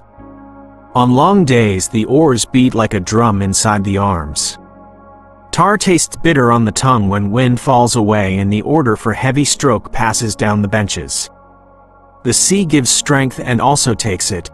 Decks hold both free men and men in chains. A guard checks the locks and pours water into red clay cups. The cup passes to lips that have learned patience to survive. You look out toward the line where the sun lays a path and you measure the cost of power that rides on wood and salt and will. News runs across the water in small words that carry far. Islands pass it from key to key. A league has formed in the west. Oars will line up in ranks across a gulf that has watched triremes and galleons and now waits for a day of smoke and prayer. You follow the fleet as it moves toward a coast that holds lemon groves and white chapels above small coves. The date fixes itself in memory. The 7th of October in a year that carries many turning points. The morning opens with light sharp as glass. Crews wash faces and touch polished wood that keeps the mind quiet. Drums speak, pipes keen, standards lift and fill. The sea holds its breath. When the first guns open, the air changes shape. Smoke spreads in veils. Oars bite water in short, hard strokes. The front of the world seems to tilt. You hear the rasp of cordage and the crack of a mast somewhere hidden by the haze. Two great bodies press together and the ribs of men must hold like the ribs of ships. You stand near the bow as a galley closes with another. Grapnels fly. Men cross. Shields ring like hammered pans. A saint's image shines on one side and a line from a holy book is spoken on the other. The same wind touches both. Powder makes tongues taste of copper. A deck grows slick. A drum loses the beat and then finds it again, slower at first, then strong. The hour stretches until it feels like a weight on the chest. When the smoke thins, you see that the sea is full of broken spars and the day leans toward one side. The outcome hardens by noon. A formation with white sails and a banner that shows a set of keys drives deep into the line that had opened to receive it. A flagship falls to silence, then flame. A cry rises from 100 throats and lifts like a flock all at once. The water carries men who kick without a plan except to breathe. The sun stands high. Guns still speak in single stubborn notes. The sound fades slowly and leaves a hush that feels larger than the water that holds it. You sit on a coil of rope and count the breaths that bring evening. The name of the gulf that watched this day will live on every map. The reckoning of loss will travel in letters sealed with wax that smells of rose and honey. You hear talk that the sea has turned and will not turn back, that the oars of the empire will never cut the same path again. You also hear the voice of a pilot who trusts the boatyard to answer before the moon thins. Wood stands ready on skids. Nails wait in baskets. Men who know how to shape ribs will not lay down their adzes because a single day went against them. Back in the arsenal, the long sheds keep working. The saw sings in a straight line. Pitch warms in oval pans that send up a sweet smoke. A new keel takes its first weight on blocks and the foreman marks the curve that will meet the sea. The fleet that returns from loss does not return to silence. It returns to hands that know how to rebuild. It returns to an order that still believes in lists and rations and the simple mercy of a ladle passed to every mouth in the right sequence. The sea loves those who do not flinch from routine. A lantern sways in a chapel above the harbor where men come to light a candle for those who did not return. Across the lane, a prayer rug rests in a corner where salt has rubbed the fringe pale. Two devotions face the same water and the same wind. They draw the same small comfort from the habit of setting flame to wick and speaking a name in a soft tone. A widow listens for steps that will not climb the stair. A child keeps a wooden toy ship on a shelf where the morning light finds it. On a quiet night, you sit with pilots and shipwrights and listen to the talk that never settles. Some argue that the day of guns among islands fixed the balance of the inland sea for more than a season. Others lean toward a view shaped by ledgers, where the score of ports and the count of shipwrights matter more than the smoke of a single hour. The truth does not choose a single chair. It walks from key to key. It writes itself in the long run of trade and also in ballads that carry the glow of that afternoon. The sea keeps both versions and waits for the next front of weather. You walk the decks at midnight. The water glows with small sparks when the bow cuts through dark. A line of plank creaks like a sleeping thing that dreams. Stars turn slowly and you match your breath to their patience. From a distant quay, a bell rings once and then again. A watchman answers with a small note on a metal dish. The city sleeps with its face turned toward the water that made it rich and risked it in the same heartbeat. By morning, a little wind shakes the flags into life. A boy carries bread fresh from the oven and the smell rises like a promise that days continue. Men coil ropes with care. A captain checks a tablet where names sit in tidy columns. The fleet does not speak loudly of the loss. It speaks of the next repair and the next patrol. It speaks of a convoy that needs a watch. It speaks of a harbor that must be kept clean so hulls do not rot. Strength returns in such sentences. You look back across the years to the first lessons learned in narrow waters. A sea can be a road when courage and craft move together. A sea can also be a mirror that shows limits without malice. You keep the shape of the green strip at the stern in your eye, the way it lifted at dawn and fell at dusk, and you understand how symbols feed the will to endure. The corsairs will still sing in coffee rooms above the docks. The pilots will still read the line where blue deepens to black. The arsenal will still warm tar and sharpen adzes. The realm breathes through those acts more than through any shout. Night falls again and the wind brings a trace of clove from a galley kitchen. You lean on the rail and watch lights along the shore make a necklace that moves with the tide. The sea gives and the sea takes. The craft learned in quiet sheds and on loud decks remains. You close your eyes and let the rhythm of the hull carry you toward a safer stretch of water, and the oars begin to rise and fall with a sound that soothes like a long prayer. You ride across a plain the color of straw and ash, where fields show last year's scars and the wind smells of dust and wood smoke. In a market town, the well rope is frayed from too many rough hands. A crier reads prices that change with the weather, and merchants keep chalk near to rewrite the board. Hooves crunch seed husks in lanes where shutters are half closed at noon. The countryside breathes in short, careful breaths.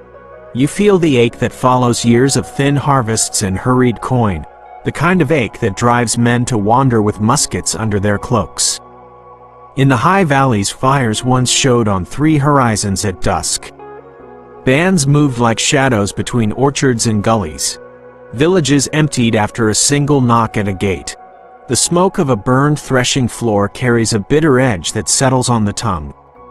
A clerk in a far district counts missing families in a ledger that smells of damp and ink.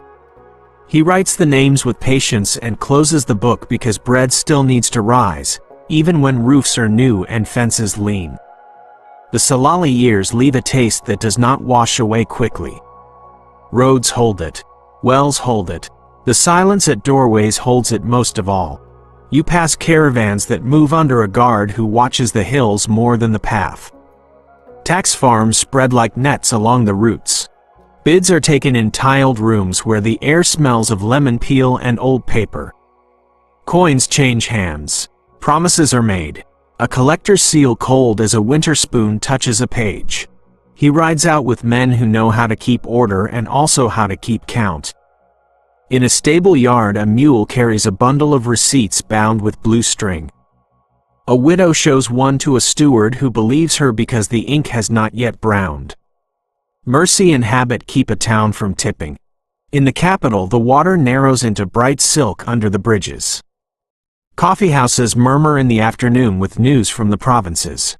A storyteller turns rosary beads while shaping a tale about a captain who kept pay honest and saved a district from hunger. The room smells of cardamom and lamp oil. Men lean forward as if the moral could be weighed like fruit. Outside, cypresses tilt their tips toward the water and a small bell on a bread seller's tray rings with each step. The city lives by such small sounds when greater drums fall silent. Years of strain call for a steady hand. You walk a corridor where guards stand with spears lifted, and the tiles underfoot shine from years of sandals. In a chamber hung with maps, a man of firm jaw and narrow eyes receives a seal that has grown heavier than any sword. He asks only for room to act and for the promise that his orders will be obeyed without delay. The promise is given. The cord that ties the seal is knotted and the knot is pulled tight. It is the autumn of 1656, and the quiet that follows feels like the pause before a craftsman sets the chisel in the right place. Couriers leave before dawn with letters that smell of smoke and gum Arabic. The first orders travel to the arsenals and kitchens, since guns and bread hold the realm together more quickly than speeches. Lists are checked with a pen that never shakes. Idle troops are counted and sent back to barracks that have roofs again. Officers who grew used to late mornings are retired with pay that ends their noise. Ships in the Horn receive new ropes and clean tar. The foreman runs his hand along a fresh rib and nods. Work wakes the city from a fever. You walk the second court and sense the tone change. The janissary hearths find their discipline again. The great cauldron lifts and settles with the old gravity that holds men in place. Paydays arrive on time. Rolls are read without a cough. A ladle taps the rim, and the yard grows still with respect for a pot that feeds courage. In the chancery, a chief scribe draws a line clean as a shoreline and scratches away a title that has slept on its cushion too long. The paper dries in a tray of sand. The seal falls. The order rides. In the provinces, a governor opens a wooden chest with iron straps. Inside lie fresh writs that touch taxes and tolls. He sets a clerk to pacing a road that has grown narrow where a market crept into it. Stalls are moved back by a measured pace. A gate is mended before snow.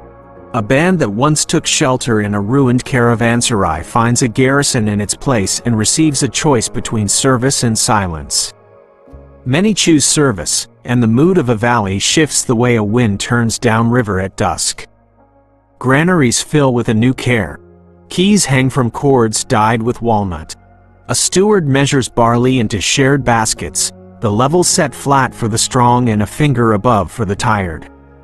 He speaks little. He knows how quickly resentment rises when the scoop is not true. Fairness tastes like clear water drawn in the right order. A child who receives bread without shame grows into a porter who does not look for a fight on a thin day. You watch kindness become policy without changing its face. News gathers along the waterfront where gulls trace bright loops over blue water. A long war has eaten years on an island of white stone and dry wind.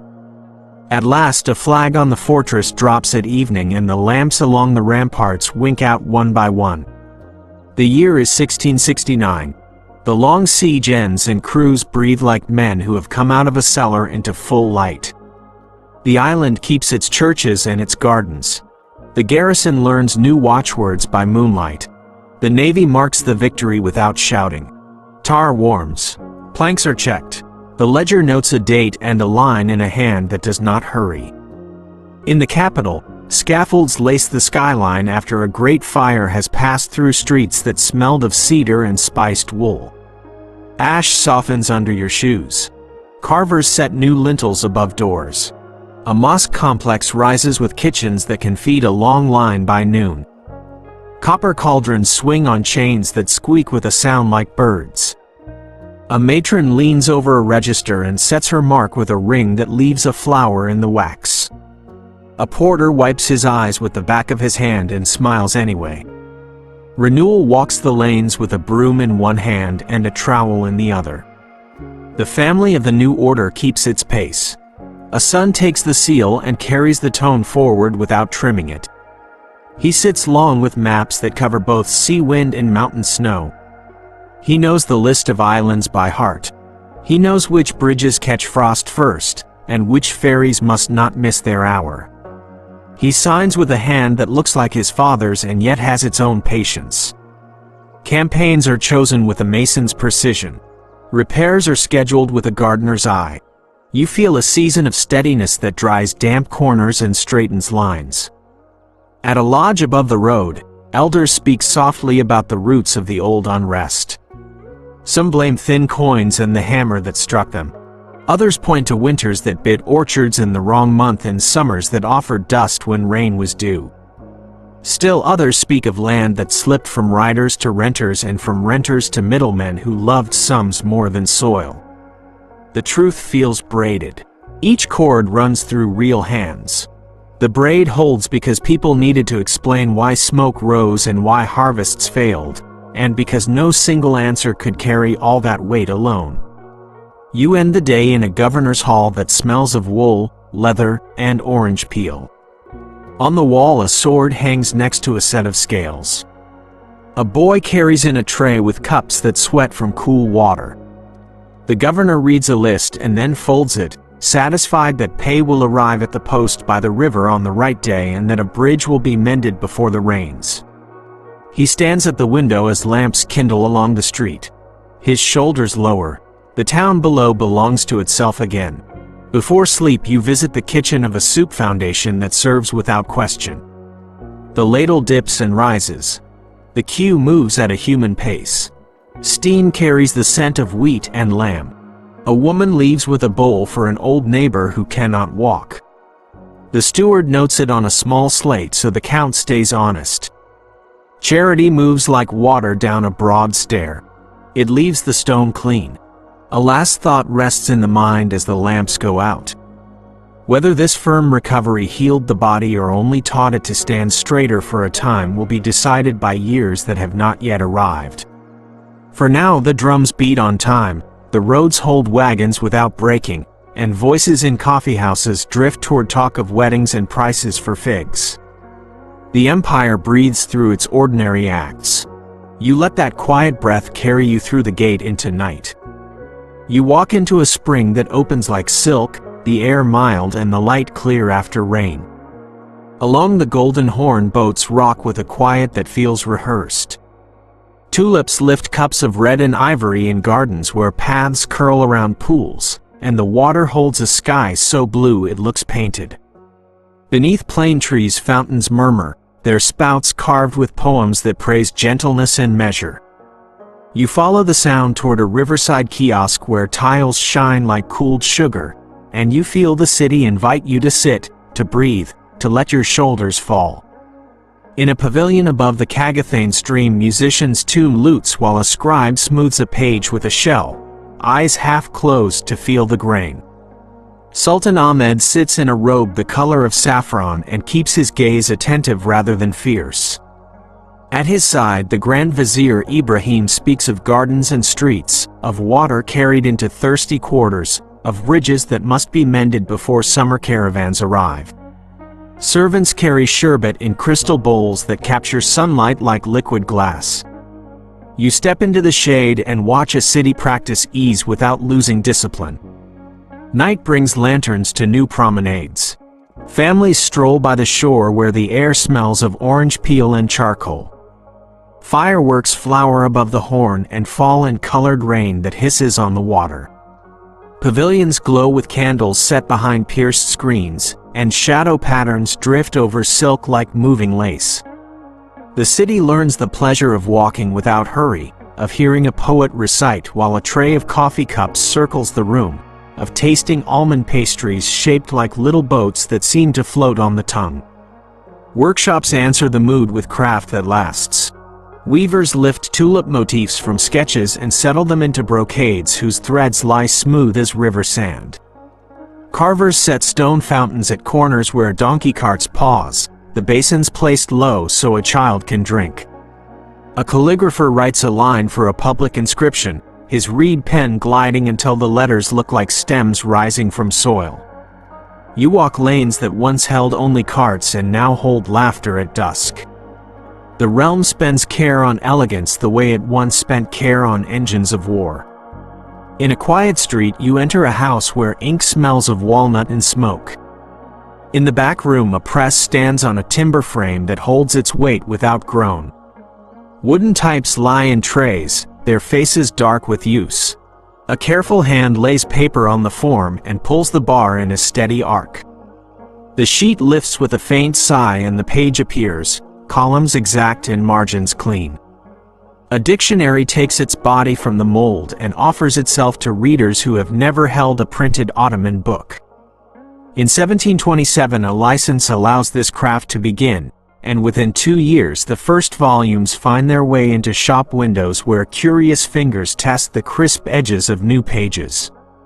Copies move through the city in wrappers tied with blue string. A shopkeeper in the book market unwraps one and sets it beside manuscripts that shine with gold leaf. Customers lift both and weigh them with their hands. The old glow warms the heart. The even drumbeat of print steadies the mind. You cannot fix the hour when pages begin to change thought. You only see a door open that was always there, and the room beyond shows shelves that can be filled faster than any single scribe can manage. A map unfolds with rivers traced like silver threads and coasts that gleam under a thin wash of ink, and a boy smiles because the world has entered his pocket. Embassies in the quarter above Galata open their gates to receptions where languages braid without tangling. Fabrics pass from hand to hand. A glass of pale wine catches the lamp like a small star. Engineers discuss water pressure in pipes for garden fountains. Painters compare pigments that do not fade in fierce sun. You stand near a window and watch boats drift upriver while ideas drift across the room. Novelty and custom share a table and borrow each other's salt. The city listens, amused and curious, and then turns home to sleep with the windows open to the murmur of water. The Kagathane meadows turn into a fairground of taste. Canvas pavilions rise in orderly rows. Children play at a pond where a tiny gondola moves along a tether. Women choose tulip bulbs by name, each name a little poem that promises a shade as yet unseen. Men trace canal lines for pleasure gardens with the same care once spent on earthworks for a siege. The realm learns to devote effort to beauty as it once devoted effort to engines of war. You feel the value in that lesson, and you also feel a tremor that runs through a city where bread sometimes costs more than a patient purse can bear. In workshops near the Horn, artisans chase silver until the surface shines with a frost of minute curves. A jeweler sets a stone shaped like a teardrop that flashes green in lamplight. A papermaker lifts a sheet from a vat where rags have dissolved into a patient cloud. The room smells of warm fiber and river water. Luxury and craft walk together for a while, and small houses copy what palaces begin. A cupboard receives a painted border. A courtyard receives a fountain no higher than the knee. Elegance spreads by habit and becomes a language spoken in clay, wood, and cloth. On a hot noon, you rest by a fountain faced with marble cut in shallow veins. An inscription praises a sovereign who loved water brought to doors and shade brought to lanes. The city repays such love with loyalty most days, yet markets sometimes mutter when cloth runs thin and bread rises in price. Coffeehouses keep their calm and teach men to cool anger in steam from small cups. A storyteller reminds the room that patience makes even sharp stones round like river pebbles. The lesson holds until it does not, because hunger has its own grammar and learns to speak in the street. News quivers through alleys on a late summer day. Crowds shake the doors of kiosks where flutes once played. The fair meadows fill, not with lanterns, but with fists lifted high. A bathhouse attendant named Patrona Halil calls men to overturn what feels wasteful, and his voice gathers strength as it crosses bridges toward the gardens. The palace on the meadow loses its shine in a single afternoon. Silk tears, glass breaks, water runs black with soot. In the streets near the market, stalls topple and then steady as shopkeepers stand in doorways with palms raised for calm. The year is 1730 and the music of ease gives way to the thud of boots. After the storm, carpenters pick through beams that smell of ash and river mud. A few pavilions are mended, many are left to the grass. Fountains at street corners keep their voices. The press opens again after a pause. Gardens and courtyards hold their shade. The city does not forget how to be gentle. It also remembers that elegance needs a steady purse and a steady street. You walk lanes where tulip beds have turned to vegetable plots, and you sense a wisdom that favors endurance over glitter. At a lodge above the water, a poet reads lines that praise restraint. He speaks of the tulip as a lantern that burns bright and short, and of the cypress as a flame that burns low and long. Men nod in a circle that smells of rose and wool. They do not despise the flower. They place it among other gifts and return to the craft of keeping a city kind. In the book market, a boy fingers the spine of a printed atlas, then kisses a manuscript and sets it back with care. Both remain true. Both will travel on. A thought follows you as evening cools the courtyards.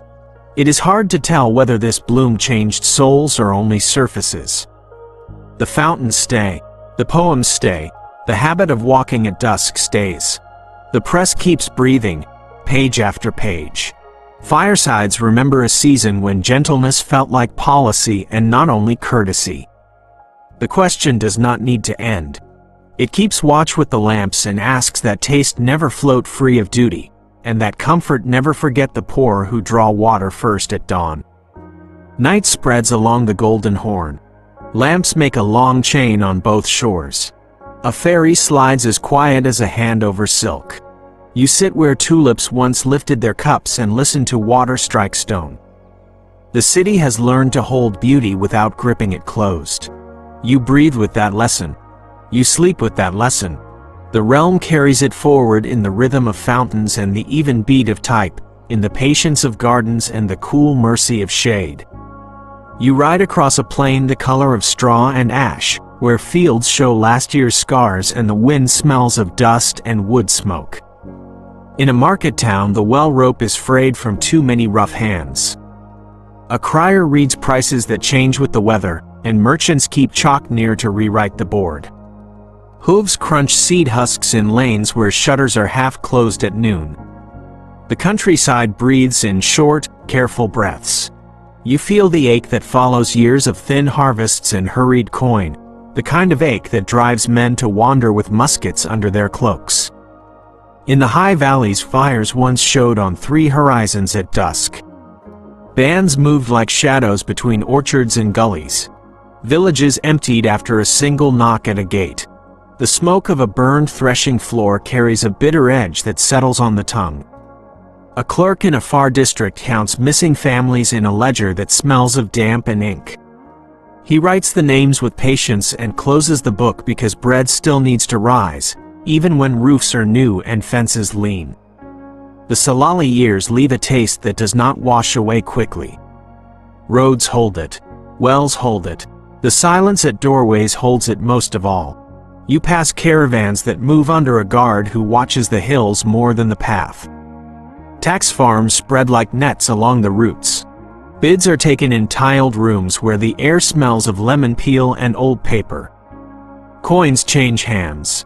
Promises are made. A collector's seal cold as a winter spoon touches a page. He rides out with men who know how to keep order and also how to keep count. In a stable yard, a mule carries a bundle of receipts bound with blue string. A widow shows one to a steward who believes her because the ink has not yet browned. Mercy and habit keep a town from tipping. In the capital, the water narrows into bright silk under the bridges. Coffeehouses murmur in the afternoon with news from the provinces. A storyteller turns rosary beads while shaping a tale about a captain who kept pay honest and saved a district from hunger. The room smells of cardamom and lamp oil. Men lean forward as if the moral could be weighed like fruit.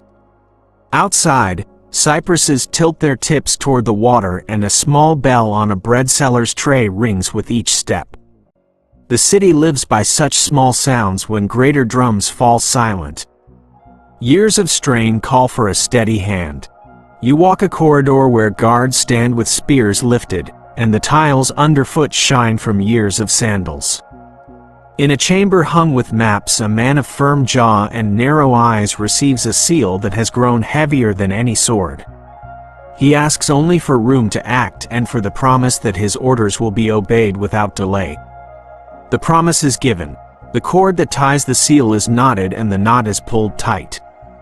It is the autumn of 1656, and the quiet that follows feels like the pause before a craftsman sets the chisel in the right place. Couriers leave before dawn with letters that smell of smoke and gum Arabic. The first orders travel to the arsenals and kitchens, since guns and bread hold the realm together more quickly than speeches. Lists are checked with a pen that never shakes. Idle troops are counted and sent back to barracks that have roofs again. Officers who grew used to late mornings are retired with pay that ends their noise. Ships in the Horn receive new ropes and clean tar. The foreman runs his hand along a fresh rib and nods. Work wakes the city from a fever. You walk the second court and sense the tone change. The Janissary hearths find their discipline again. The great cauldron lifts and settles with the old gravity that holds men in place. Paydays arrive on time. Rolls are read without a cough. A ladle taps the rim, and the yard grows still with respect for a pot that feeds courage. In the chancery, a chief scribe draws a line clean as a shoreline and scratches away a title that has slept on its cushion too long. The paper dries in a tray of sand. The seal falls. The order rides. In the provinces, a governor opens a wooden chest with iron straps. Inside lie fresh writs that touch taxes and tolls. He sets a clerk to pacing a road that has grown narrow where a market crept into it. Stalls are moved back by a measured pace. A gate is mended before snow. A band that once took shelter in a ruined caravanserai finds a garrison in its place and receives a choice between service and silence. Many choose service, and the mood of a valley shifts the way a wind turns downriver at dusk. Granaries fill with a new care. Keys hang from cords dyed with walnut. A steward measures barley into shared baskets, the level set flat for the strong and a finger above for the tired. He speaks little. He knows how quickly resentment rises when the scoop is not true. Fairness tastes like clear water drawn in the right order. A child who receives bread without shame grows into a porter who does not look for a fight on a thin day. You watch kindness become policy without changing its face. News gathers along the waterfront where gulls trace bright loops over blue water. A long war has eaten years on an island of white stone and dry wind. At last a flag on the fortress drops at evening and the lamps along the ramparts wink out one by one. The year is 1669. The long siege ends and crews breathe like men who have come out of a cellar into full light. The island keeps its churches and its gardens. The garrison learns new watchwords by moonlight. The navy marks the victory without shouting. Tar warms. Planks are checked. The ledger notes a date and a line in a hand that does not hurry. In the capital, scaffolds lace the skyline after a great fire has passed through streets that smelled of cedar and spiced wool. Ash softens under your shoes. Carvers set new lintels above doors. A mosque complex rises with kitchens that can feed a long line by noon. Copper cauldrons swing on chains that squeak with a sound like birds. A matron leans over a register and sets her mark with a ring that leaves a flower in the wax. A porter wipes his eyes with the back of his hand and smiles anyway. Renewal walks the lanes with a broom in one hand and a trowel in the other. The family of the new order keeps its pace. A son takes the seal and carries the tone forward without trimming it. He sits long with maps that cover both sea wind and mountain snow. He knows the list of islands by heart. He knows which bridges catch frost first, and which ferries must not miss their hour. He signs with a hand that looks like his father's and yet has its own patience. Campaigns are chosen with a mason's precision. Repairs are scheduled with a gardener's eye. You feel a season of steadiness that dries damp corners and straightens lines. At a lodge above the road, elders speak softly about the roots of the old unrest. Some blame thin coins and the hammer that struck them. Others point to winters that bit orchards in the wrong month and summers that offered dust when rain was due. Still others speak of land that slipped from riders to renters and from renters to middlemen who loved sums more than soil. The truth feels braided. Each cord runs through real hands.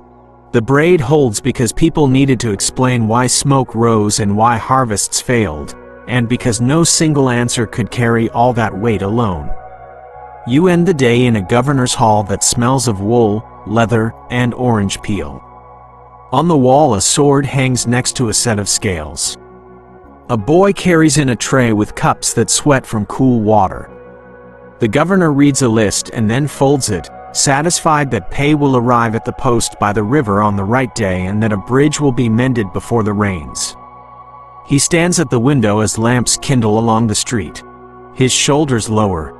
The town below belongs to itself again. Before sleep you visit the kitchen of a soup foundation that serves without question. The ladle dips and rises. The queue moves at a human pace. Steam carries the scent of wheat and lamb. A woman leaves with a bowl for an old neighbor who cannot walk. The steward notes it on a small slate so the count stays honest. Charity moves like water down a broad stair. It leaves the stone clean. A last thought rests in the mind as the lamps go out. Whether this firm recovery healed the body or only taught it to stand straighter for a time will be decided by years that have not yet arrived. For now the drums beat on time, the roads hold wagons without breaking, and voices in coffeehouses drift toward talk of weddings and prices for figs. The empire breathes through its ordinary acts. You let that quiet breath carry you through the gate into night. You ride across a plain the color of straw and ash, where fields show last year's scars and the wind smells of dust and wood smoke. In a market town the well rope is frayed from too many rough hands. A crier reads prices that change with the weather, and merchants keep chalk near to rewrite the board. Hooves crunch seed husks in lanes where shutters are half closed at noon. The countryside breathes in short, careful breaths. You feel the ache that follows years of thin harvests and hurried coin, the kind of ache that drives men to wander with muskets under their cloaks. In the high valleys fires once showed on 3 horizons at dusk. Bands moved like shadows between orchards and gullies. Villages emptied after a single knock at a gate. The smoke of a burned threshing floor carries a bitter edge that settles on the tongue. A clerk in a far district counts missing families in a ledger that smells of damp and ink. He writes the names with patience and closes the book because bread still needs to rise, even when roofs are new and fences lean. The Salali years leave a taste that does not wash away quickly. Roads hold it. Wells hold it. The silence at doorways holds it most of all. You pass caravans that move under a guard who watches the hills more than the path. Tax farms spread like nets along the routes. Bids are taken in tiled rooms where the air smells of lemon peel and old paper. Coins change hands. Promises are made. A collector's seal cold as a winter spoon touches a page. He rides out with men who know how to keep order and also how to keep count. In a stable yard a mule carries a bundle of receipts bound with blue string. A widow shows one to a steward who believes her because the ink has not yet browned. Mercy and habit keep a town from tipping. In the capital the water narrows into bright silk under the bridges. Coffeehouses murmur in the afternoon with news from the provinces. A storyteller turns rosary beads while shaping a tale about a captain who kept pay honest and saved a district from hunger. The room smells of cardamom and lamp oil. Men lean forward as if the moral could be weighed like fruit. Outside, cypresses tilt their tips toward the water and a small bell on a bread seller's tray rings with each step.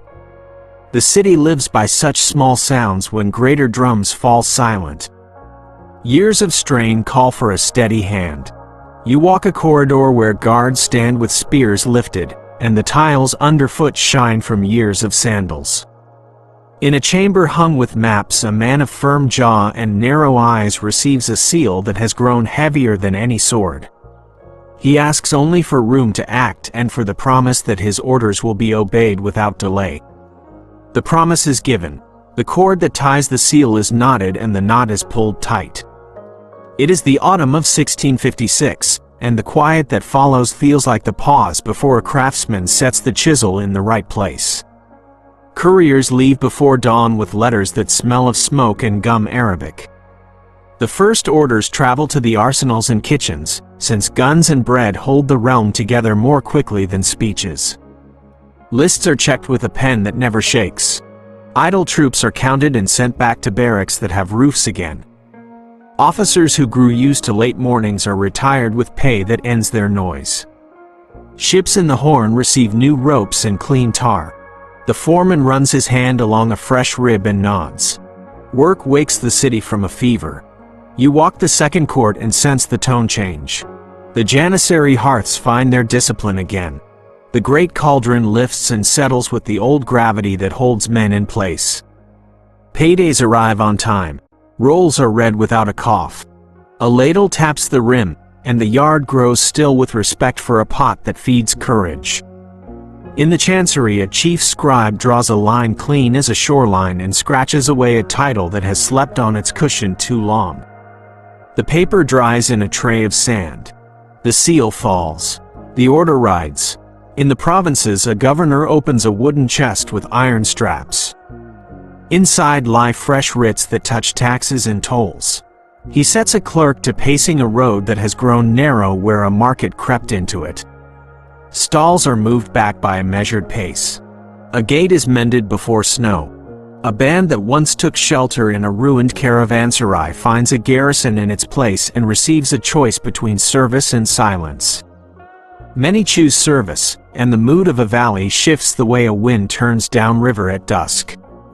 Granaries fill with a new care. Keys hang from cords dyed with walnut. A steward measures barley into shared baskets, the level set flat for the strong and a finger above for the tired. He speaks little. He knows how quickly resentment rises when the scoop is not true. Fairness tastes like clear water drawn in the right order. A child who receives bread without shame grows into a porter who does not look for a fight on a thin day. You watch kindness become policy without changing its face. News gathers along the waterfront where gulls trace bright loops over blue water. A long war has eaten years on an island of white stone and dry wind. At last a flag on the fortress drops at evening and the lamps along the ramparts wink out one by one. The year is 1669. The long siege ends and crews breathe like men who have come out of a cellar into full light. The island keeps its churches and its gardens. The garrison learns new watchwords by moonlight. The navy marks the victory without shouting. Tar warms. Planks are checked. The ledger notes a date and a line in a hand that does not hurry. In the capital, scaffolds lace the skyline after a great fire has passed through streets that smelled of cedar and spiced wool. Ash softens under your shoes. Carvers set new lintels above doors. A mosque complex rises with kitchens that can feed a long line by noon. Copper cauldrons swing on chains that squeak with a sound like birds. A matron leans over a register and sets her mark with a ring that leaves a flower in the wax. A porter wipes his eyes with the back of his hand and smiles anyway. Renewal walks the lanes with a broom in one hand and a trowel in the other. The family of the new order keeps its pace. A son takes the seal and carries the tone forward without trimming it. He sits long with maps that cover both sea wind and mountain snow. He knows the list of islands by heart. He knows which bridges catch frost first, and which ferries must not miss their hour. He signs with a hand that looks like his father's and yet has its own patience. Campaigns are chosen with a mason's precision. Repairs are scheduled with a gardener's eye. You feel a season of steadiness that dries damp corners and straightens lines. At a lodge above the road, elders speak softly about the roots of the old unrest. Some blame thin coins and the hammer that struck them. Others point to winters that bit orchards in the wrong month and summers that offered dust when rain was due. Still others speak of land that slipped from riders to renters and from renters to middlemen who loved sums more than soil. The truth feels braided. Each cord runs through real hands. The braid holds because people needed to explain why smoke rose and why harvests failed, and because no single answer could carry all that weight alone. You end the day in a governor's hall that smells of wool, leather, and orange peel. On the wall a sword hangs next to a set of scales. A boy carries in a tray with cups that sweat from cool water. The governor reads a list and then folds it, satisfied that pay will arrive at the post by the river on the right day and that a bridge will be mended before the rains. He stands at the window as lamps kindle along the street. His shoulders lower. The town below belongs to itself again. Before sleep you visit the kitchen of a soup foundation that serves without question. The ladle dips and rises. The queue moves at a human pace. Steam carries the scent of wheat and lamb. A woman leaves with a bowl for an old neighbor who cannot walk. The steward notes it on a small slate so the count stays honest. Charity moves like water down a broad stair. It leaves the stone clean. A last thought rests in the mind as the lamps go out. Whether this firm recovery healed the body or only taught it to stand straighter for a time will be decided by years that have not yet arrived. For now the drums beat on time, the roads hold wagons without breaking, and voices in coffeehouses drift toward talk of weddings and prices for figs. The empire breathes through its ordinary acts. You let that quiet breath carry you through the gate into night. You enter a summer of sudden voices. In the streets of Salonika the air tastes of salt and ink as telegraph keys tick through the night. Students, officers, clerks, and shopkeepers gather at corners lit by paraffin lamps and speak of a charter that breathes again. By July of 1908 the Constitution stands, and in the autumn a chamber opens where many tongues try to speak as one. You walk past shop windows where printers display fresh newspapers that still smell of walnut oil. A child traces headlines with a finger. A veteran lifts his fez to the evening breeze as if the cloth could cool old scars. For a moment the city carries itself lightly, like a ship that has found a wind it trusts. Spring follows with harder steps. In 1909, drums roll at dawn and boots climb the hill toward Yildiz while the city holds its breath. The palace gates close and then open to a new key. Lamps in public squares burn late as men talk of order and restraint and the need to keep both. You taste the weariness that always follows a day when the center shifts. A carriage passes with shutters drawn. The streets fill again by noon, yet the pavement remembers the weight of that morning. Far from these courts, iron finds a path through stone and sand. The Hejaz Railway runs south from Damascus and its whistle carries a thin silver note across a desert that smells of hot basalt and dusted sage. Pilgrims step down with faces washed by wind and sun. A conductor lifts a green flag and touches it to his heart. Dates are sold in the shade of a station roof. You feel how steel can shorten a prayerful journey and redraw a map of belonging without raising a sword. The years lean toward the northwest and tighten. Rumelia ripens into harvest and then into smoke. In the autumn of 1912, armies move like weather across hills that give grapes and hymns in equal measure. Edirne bows, and then after a winter of hunger, lifts its head again to a different banner. Boats arrive at the Golden Horn with families wrapped in blankets that smell of wood smoke and wool. A woman ties a copper key to a string around her neck. Bread lines grow long at dawn and still the city offers tea at the end of them. On maps in rooms that smell of lemon and dust, borders shrink like cloth in hot water. In January of 1913, the door of the Sublime Porte takes a new lock. Men with steady faces speak in low tones that leave little space for surprise. Papers gather signatures that narrow decision to a few hands. You pass the gate at dusk and hear only the wind in the plane trees. The choice to keep the ship on one heading brings calm to some rooms and unease to others. In coffeehouses, voices fall when a stranger enters and then rise again when he leaves. Autumn brings a treaty that settles less than it promises. By the next summer, the world draws steel from scabbards in many languages. The strait fills with coal smoke. 2 cruisers find shelter under a new name and their guns speak toward the north. Railheads quiver with troop trains. Bread grows thin. Coal cellars grow cold. Mothers cut cloth for uniforms and mend shoes by lamplight. The city shortens its stride and learns to count. You travel to a coast of cliffs where the sea throws foam into coves that smell of time.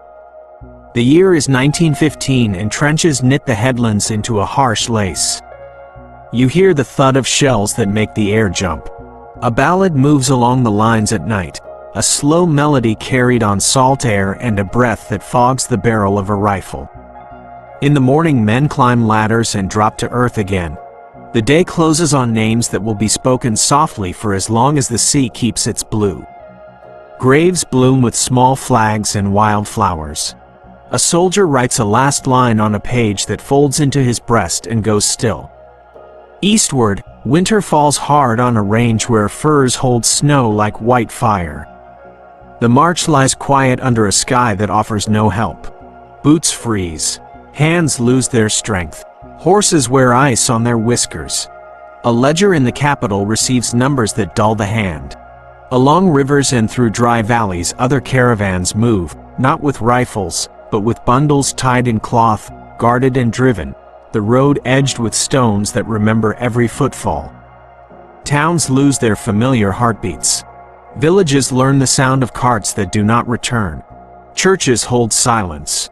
Graveyards grow without a plan. Sorrow takes many forms and speaks many languages, and the full knot of reasons and choices that drew this year tight refuses to loosen for a single telling. Southward, banners lift in desert towns where sharifs bless men who cut rails at night. The steel that once sang for pilgrims lies pried from sleepers and stacked in cold moonlight. Camels kneel while lanterns glow like small stars in a wind that tastes of copper. A train whistles in the distance and then goes dark. News of these acts rides north on wires that crackle across plains where stubble glitters under frost. In Mesopotamia, the river slides past reeds that whisper, and a garrison endures a winter inside walls that smell of damp and iron. Up the coast toward Gaza, dunes roll like sleeping beasts and bayonets shine at dawn. In the capital, the soup foundations work past sunset. A ladle dips and rises. Orphans line up with bowls they polish with a sleeve. A school opens a room to teach girls who will keep books for shops left without sons. Women learn to turn lathes and pack cartridges. A seamstress sings while she cuts wool for jackets, and her voice holds a steadiness that keeps 2 younger hands from shaking. By 1917, men walk in the streets with faces turned inward. Prices on chalkboards change twice a day. Coal is measured by the handful. A lone lamp burns after curfew in a room where a clerk with tired eyes reads lists that will not end. Names arrive like rain. Ships arrive less often. The city keeps its manners because manners are a last defense against despair. A baker still calls bread by its old size even when the loaf is small. A muezzin still straightens his back before the first note. A bell still gives the hour in a lane that leans downhill to the water. The autumn of 1918 lowers its hand gently and then firmly. Guns fall silent along coasts and in mountain passes. A signature on a ship brings a long breath that tastes of salt and ash. The Bosphorus brightens with foreign anchors. Flags unfamiliar to the old view of the hill climb the wind. Sailors in dark coats stand on decks and look toward minarets that catch a late sun. In a square that knows many triumphs and many griefs, men read the terms aloud in voices that barely rise above the murmur of pigeons. A tram clatters past with quiet wheels. The city continues to move because motion keeps tears from freezing. You walk home along the wall where cypress trees keep watch. Windows hold a soft light behind curtains. A mother sews buttons while a child sleeps with a toy cannon under a blanket that smells of lavender. A neighbor carries coal up 3 flights and leaves half a sack at the door next to his own. The river runs with its old calm. The sea nods at the mouth of the strait. The future waits in rooms where maps will be spread again and where seals will find new wax. A question follows at your heel as the night gathers. How much of this unraveling belongs to design and how much to weather and luck? How much to pride and how much to fear? How much to hands that meant well and how much to hands that closed when they should have opened? The city does not answer. It trims its lamps and goes to sleep. In the silence you hear paper settling on a desk, boots stacked at a door, a kettle set for morning, and the slow breath of a people who will rise and attempt once more to make a day that holds. Morning settles over the strait with a pearl light that turns each anchor into a small dark star. Foreign flags stir above quiet decks. On a quay lined with cypress, a carriage waits beside a launch. You stand where the stones still feel last night's rain. A figure steps down with measured calm, a man whose seal once traveled to the far deserts and the cold rivers, and now his footsteps sound like a drum that grows softer with each beat. The year is 1922. The Sultanate ends and a door closes with a latch that clicks in the memory of a city that has learned to keep many keys. The launch pulls away. The Bosphorus keeps its breath even, as if honoring both departure and dawn. Papers are stacked in rooms that smell of ink and lemon. A tourist sits on a folded sheet and shines one last time under a lamp. A clerk ties a blue ribbon around a bundle that will sleep in an archive where dust settles like a slow snowfall. The divan rooms fall quiet. The kitchens of old foundations still light their fires at dawn and feed hands that arrive with polite voices and a gratitude that needs no words.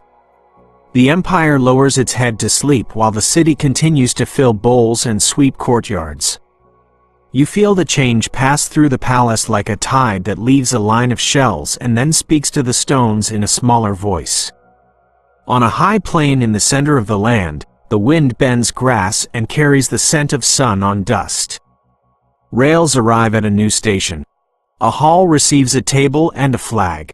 On an October day in 1923, a republic stands and speaks its name, and the sound travels along wires that cross ridges and plains.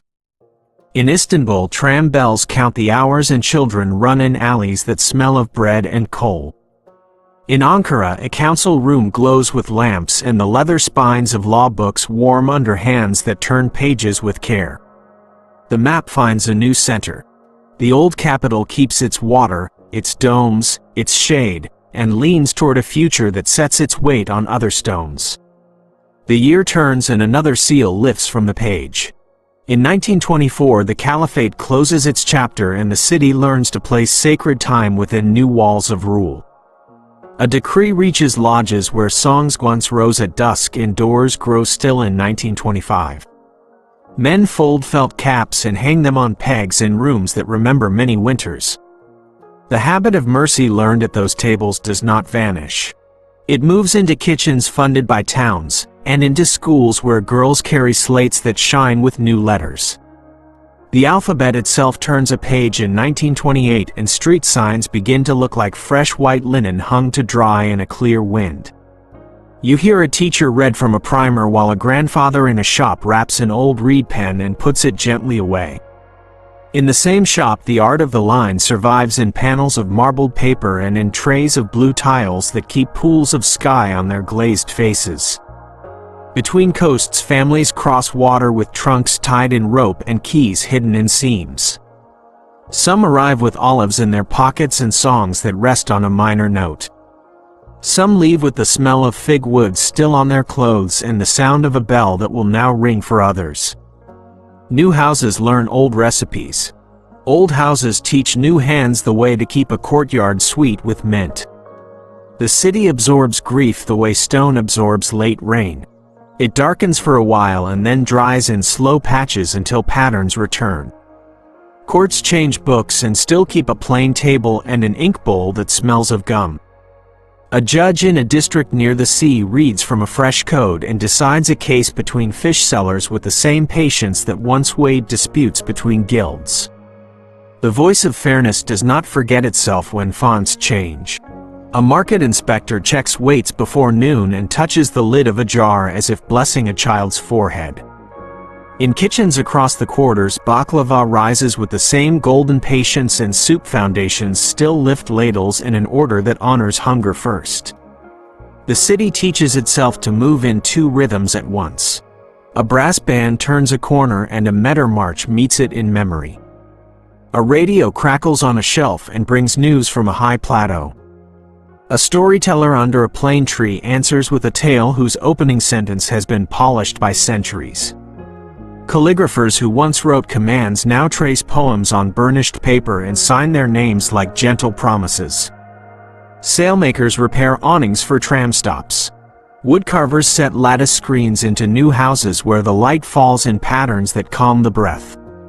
The empire that folded itself into night still warms the morning through hands that keep craft, measure, recipe, greeting, song.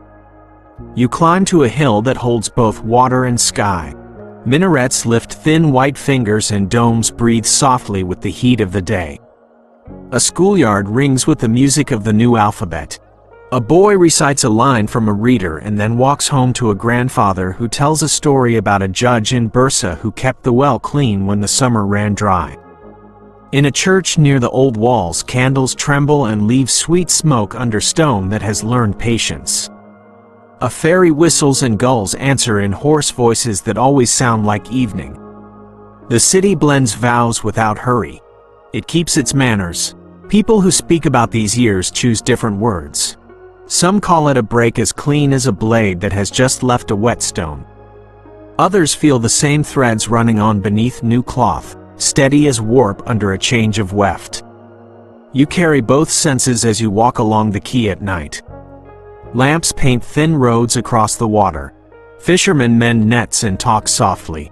A baker flours a board for the first batch before dawn. The empire has ended in law and lives on in habits that hold dignity, in ways of pouring tea, in the cadence of blessings given to strangers at a door, in the cool shade of courtyards where vines keep summer gentle. When the hour grows late, the wind turns from the north and the city leans its cheek toward sleep. You rest your hand on a stone that remembers scouts and messengers and bridal parties. It feels warm to the touch even after the sun goes down. You think of seals pressed into wax, of drums that guided marches, of fountains that answered thirst, of kitchens that turned hunger into gratitude, of schools that taught boys and then taught girls, of maps that shifted and then learned stillness. You listen to the water and hear a rhythm older than any flag. It sounds like footsteps kept in time by faith in tomorrow. Night gathers like velvet and smooths the furrows from the day. Streets empty to a hush that feels kind, and lanterns hang like patient fruit along the lanes that drift toward the water. Gardens fold themselves inward. A fig tree leans over a low wall and offers the last cool sweetness of its leaves to the air. Courtyards release the warmth of sun from stone, and that warmth rises in slow breaths that feel like memory itself. You walk beside hedges trimmed by hands that have known many summers, and the scent of mint lingers where a pitcher once rested on a shaded sill. In the distance, a ferry sighs and then glides, and its wake turns to lace that unravels itself and disappears. Domes sleep in quiet rows, each one cupping a pocket of night where dreams can pool without ripple. Windows glow and then dim, and the city gives its heartbeat to the river so the river can carry it gently to the sea. Somewhere a mother tucks a blanket under a child's chin and hums a tune learned from a grandmother who once watched the same stars from a different roof. Old stories curl into new rooms with the softness of folded cloth. The air holds the faintest trace of bread and rose water, and the taste of both rests on the tongue like a blessing. You lie back and let the weight of blankets grow familiar, and your breath finds the slow measure of the water below the walls. The world withdraws its sharp edges and keeps only the smooth ones. Names fade into colors. Dates soften into weather. Faces become lantern light on polished stone. The past sets a gentle hand on your shoulder and promises to keep watch. And now, you may drift into dreams of history. End of script. Sweet dreams.